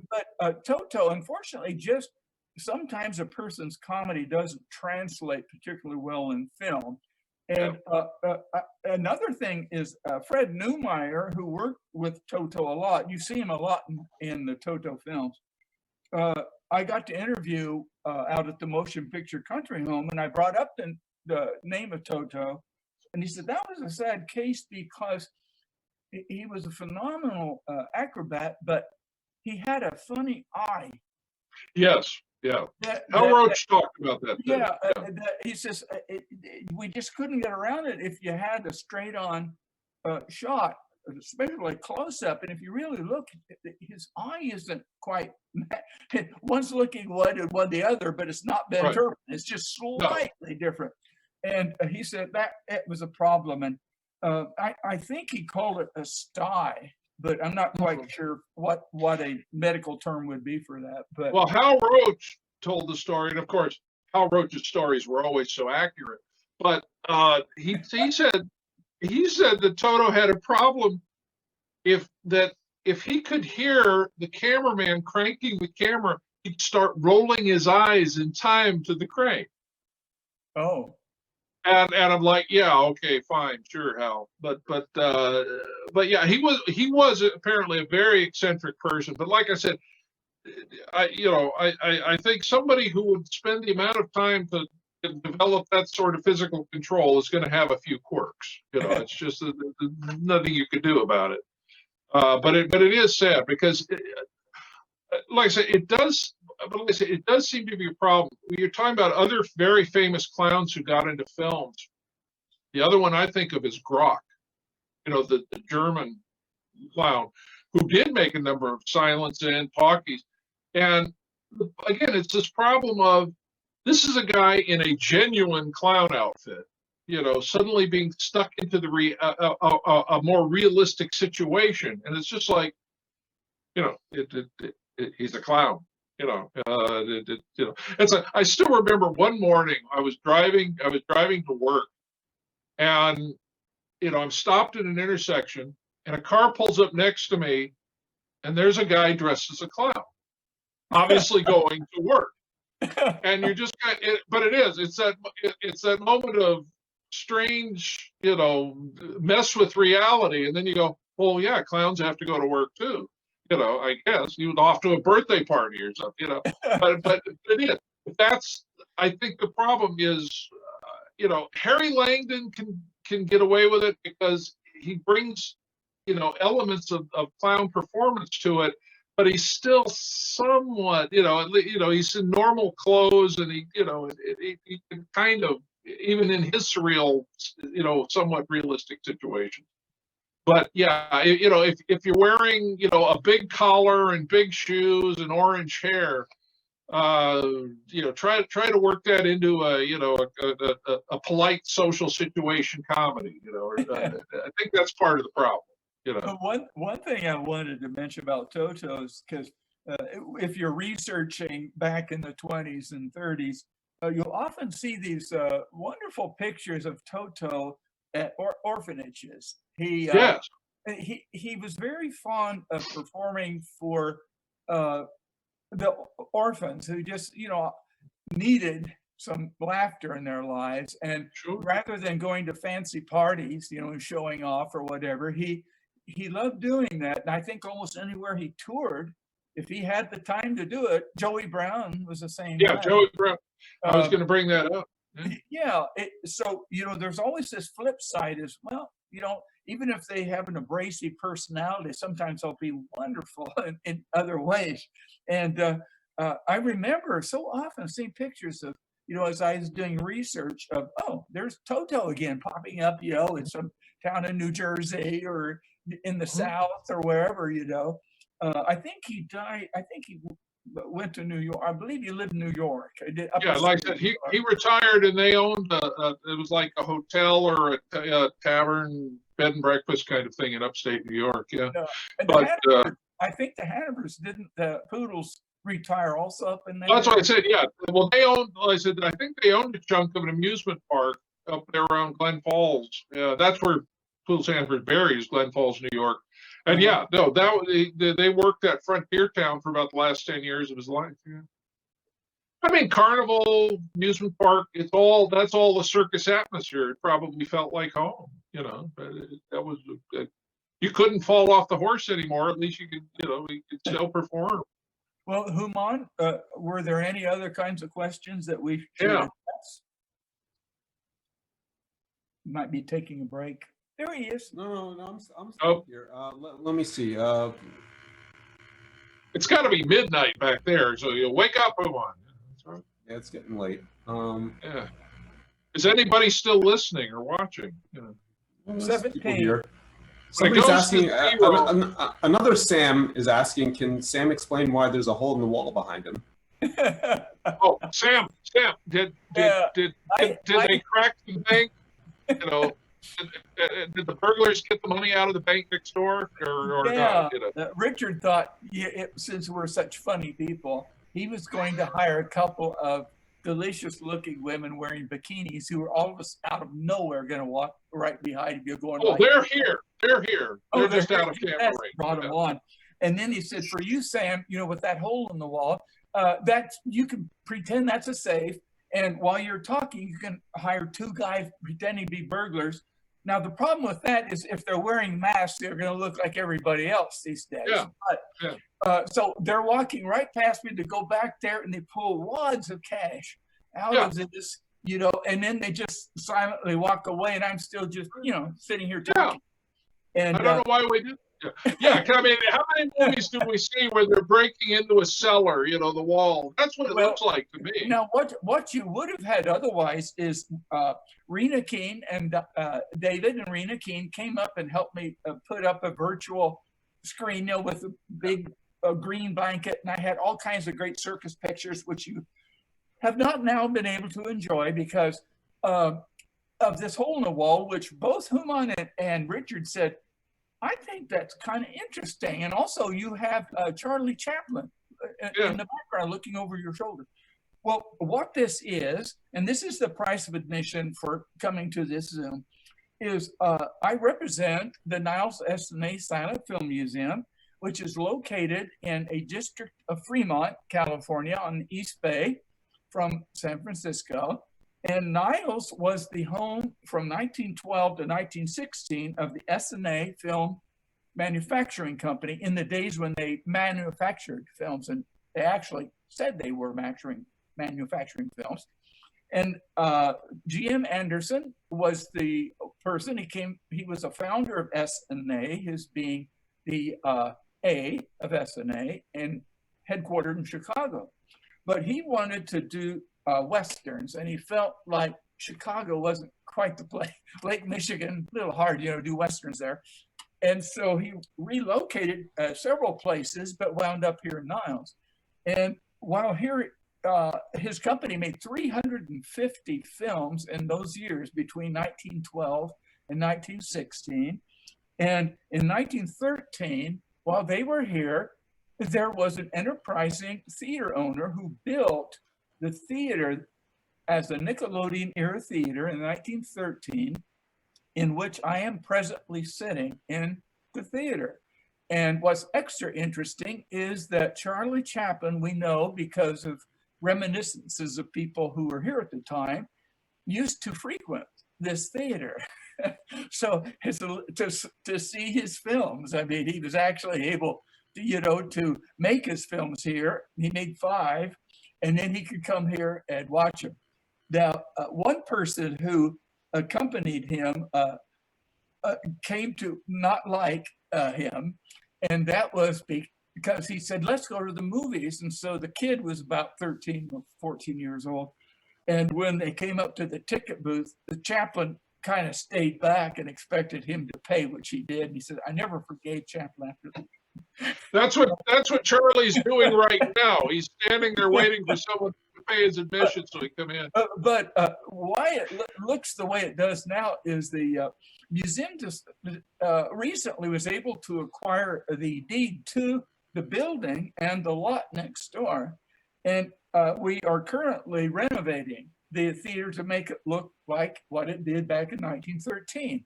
Because it's amazing what in over 100 years, a place can be, including everything, pretty much. An Egyptian ballroom is one of my favorites. And a photographer's studio, a place where they were bringing cars in, not a good idea. And so it was used for lots of different things. And especially under Dorothy Bradley, who's president of our museum, and Zach Sutherland, one of the board members, and Rena Keene, who's the one who's helped to make this whole Zoom thing happen. And David, as I mentioned, is the local film historian, as well as myself. And Larry Tellis, and I'm leaving out somebody, but I'll think Michael. Michael Bonham. Thank God, Michael is doing. Oh, and speaking of Michael, Yeah. he has a question, and Okay. I Yeah. think we should probably make it our last question for the evening. It's are you done? Is his question. Yeah. No. His question is, can you talk a little more about Ben Turpin? I think you gave him short shrift tonight. So let's talk a little about Ben. An SNA alumni. Yes, absolutely. Please, let's go into that. 192 will be kind of where I'd like to start, Human. Okay, let's go. I might let's go call right out there. I'll call out the numbers because they're kind of in a special order. So 192. And I think you'll be astounded when you see this picture. I know I was, and hardly believe it. This is something I was able to, I think I helped Steve Radzewski with his wonderful For Art's Sake book about Ben Turpin, which is a stunning book about Ben Turpin and his life and career. And through the years, I've been really lucky to find pictures of Ben Turpin in all different times of his life and career. Yeah. You might have to think, whoa, who is that handsome guy? That's Ben Turpin. Pre-eye crossing, yes. Yeah, definitely. And, it's quite remarkable. And then 193.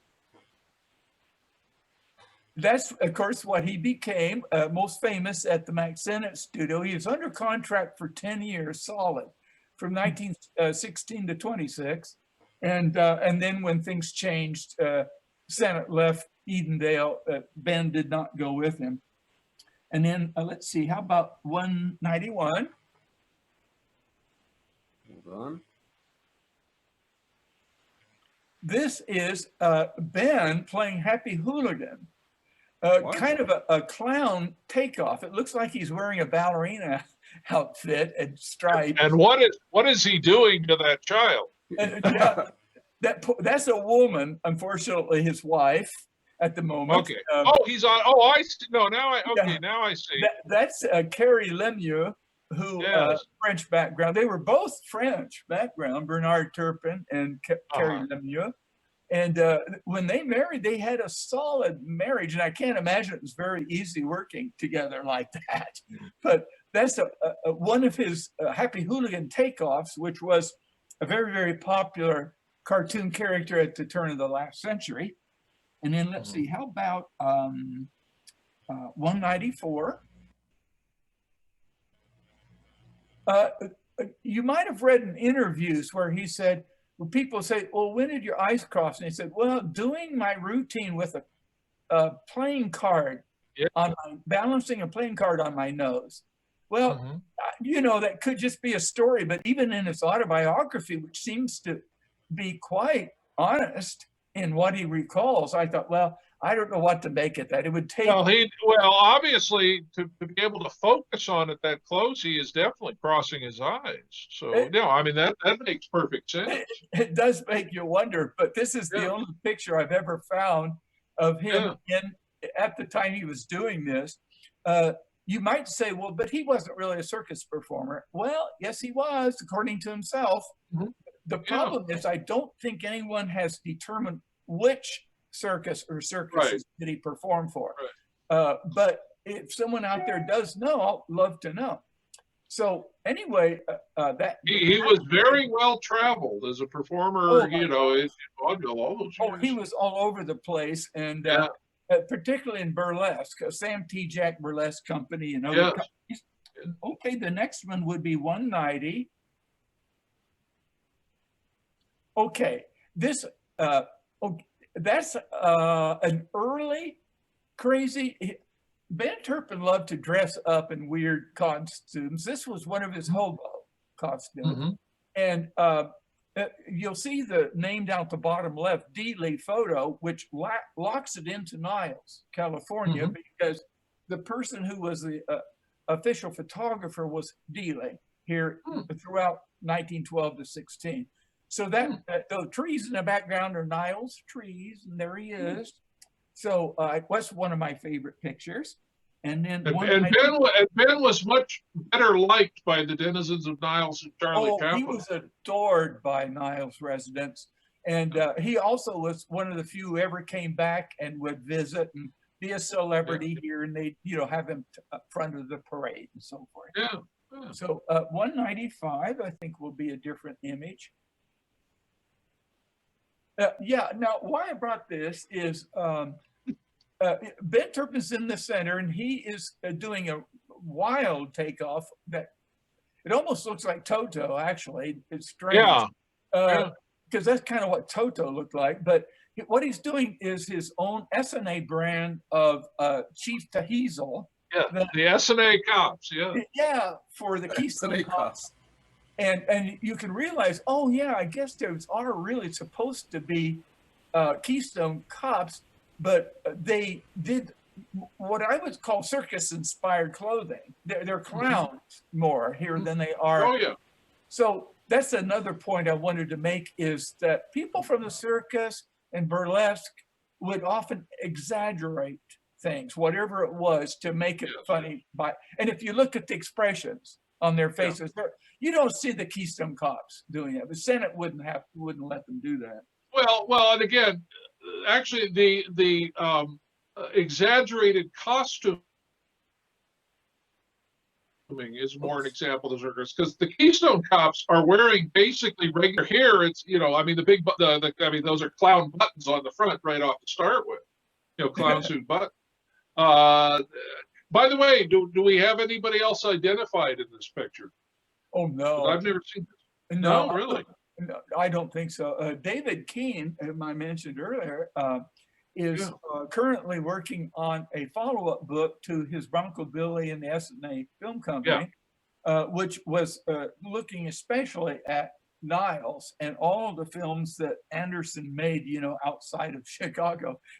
And but that leaves a vast amount of material to cover about Chicago, because it turned out, I think, God knows how many, obviously over 1,000, probably 1,500 films at least.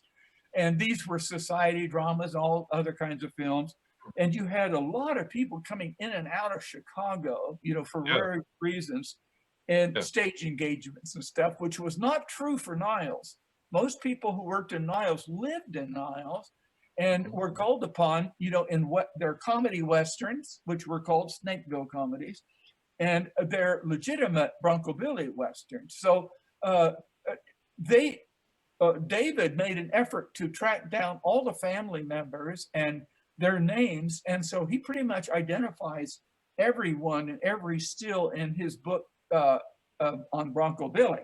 But the problem with S&A in Chicago like this is God knows who these guys are, and I don't think there are records either that survive. With Hal Roach, there at least are some payroll records from the New Film Company, which gives us an idea who was there at the time. I'll take one shot. I think the short guy on the far right might be Leo White. Well, Leo White did definitely work in these. Yeah, and that he's wearing a lot of makeup, but the far right one could be Leo White. But I'm not. That really could be. Yeah. Leo White. Oh gosh, there's another great comedian. Let's see. I think I have it. Have we done 196 or is this 196? Oh. And number 13. We'll end with this. Many, many years ago at the Academy, I got a call from Junior Coughlin. That's people. And he said, Sam, I understand that you know a lot about comedy films, silent screen comedy, but he said, I was in a lot of films in the silent era, but the one I want to find is a film I made in 1935 for the Frolics of Youth series for educational film exchanges. He knew all the facts. And I said, well, can you describe it? And he laughed and he said, well, yeah, it's a William Tell takeoff, and Ben Turpin has a crossbow, and he says, "So you had this great shot of me, up against this wall with Ben Turpin about to shoot." This is the Little Big Top, isn't it? This is from the Little Big Top. That's the time. He couldn't remember the title, and so I said, This is from the Little Big Top, and oddly enough, Paul Gorecki and I were, Paul Gorecki has purchased the Maurice Zouari collection, which means all of the negatives to the TV prints of the educationals. And I was trying to track down a copy of this because not only is Ben Turpin and Junior Coughlin in this, but Poodle Sandiford is in this as well. But sadly, it is the only, I think, Frolics of Youth that is missing from the Zouari collection. So if anybody's got a print of this out, in their basement, give us a call. We never could find it either. Because I contacted several collectors I knew, big like David Bradley and some of the great collectors in the past, and they, well, if you find one, you get in touch with me. That's what we all say. But no, it's funny because we were just looking for that last week because I was going to see if I could find a clip of this for the Poodle Sandiford section of it. So this maybe is a good way to end, because Ben Turpin was one of those people who never lost his loyalty to people. Right. He always spoke well of everyone he ever worked with. Like Mack Sennett, he could have harbored some resentment. He said, "No, I will go with Mack Sennett as long as he wants me." And when the contract ran out, he says, "Don't worry." And I think he went to Weiss Brothers from there, or a couple of other companies. And But the thing of it is right up until almost his death, he was happily employed. I think he even worked in the Hollywood Cavalcade. I think he has a role. And so he was always like, "Just call on me and I'll be there." And I think that's one of the things I love about those in show business to this day, really is very true, is that I don't care how you feel, you got to get out there and we got to do our show. And that's still very much true. I think just as much now as ever. And well, you did have to meet his $1,000 a day, which is what he demanded to do a cameo. That was his standard pay. But he was well worth it, because how many have seen Our Wife, for example, with Ron Hardy? I mean, how much does he add when all of a sudden, bam, you have, the Justice of the Peace in this Ben Turpin, who actually goes blah, blah, blah, blah, blah, like it's an auction. I always love the way he slams his feet and his hand down on the Bible. But I also think that's why he did mostly cameos, because no one was going to pay for more than one day. You don't see. The most fascinating thing he did in the 30s is that mascot serial, Law of the Wild, with Bob Custer and Rick's King of the Wild Horses. And Ted's basically the star of that dang thing. And he definitely carries it. So they obviously came to some arrangement, because but yeah. Again, he tends to get written off by some of the historians and critics as he didn't have any talent and he couldn't pass the ladder test, whatever the hell that means, the Leonard Maltin thing. But no, I think he's a way more talented comedian than most people give him credit. And the Weiss Brother comedies really, I think, show that, because he doesn't have the Senate Special Effects Department to come in and do everything for him. Well, if anyone has a chance to watch Versus Sledgehammers, which was made here in Niles with Vic Botel, Harry Todd, Margaret Jocelyn, Arthur Jasmine, and a few others, his performance is, when you look at that, it's a delightful performance. And what's more, no one could have come up with, that often Turpin is taking something. And like Charlie Chaplin said, is no comedian works any harder than Ben Turpin at earning his laughs. And what Chaplin meant is kind of what Chaplin was doing is, well, let me figure some business, comic business, to add to this. And Ben Turpin did that from the moment he was born to the moment he died, I think, had that sort of inventiveness that once you do let yourself to enjoy Ben Turpin, and also his skill at parody, I challenge anyone to be equal to his way to parrot. to parrot people and Right. parody.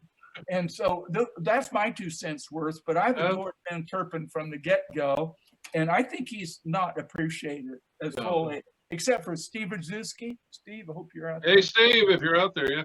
Oh, and again, another one who could still do 108 into his 60s. You know, because again, you talk about somebody who had lived a tough life.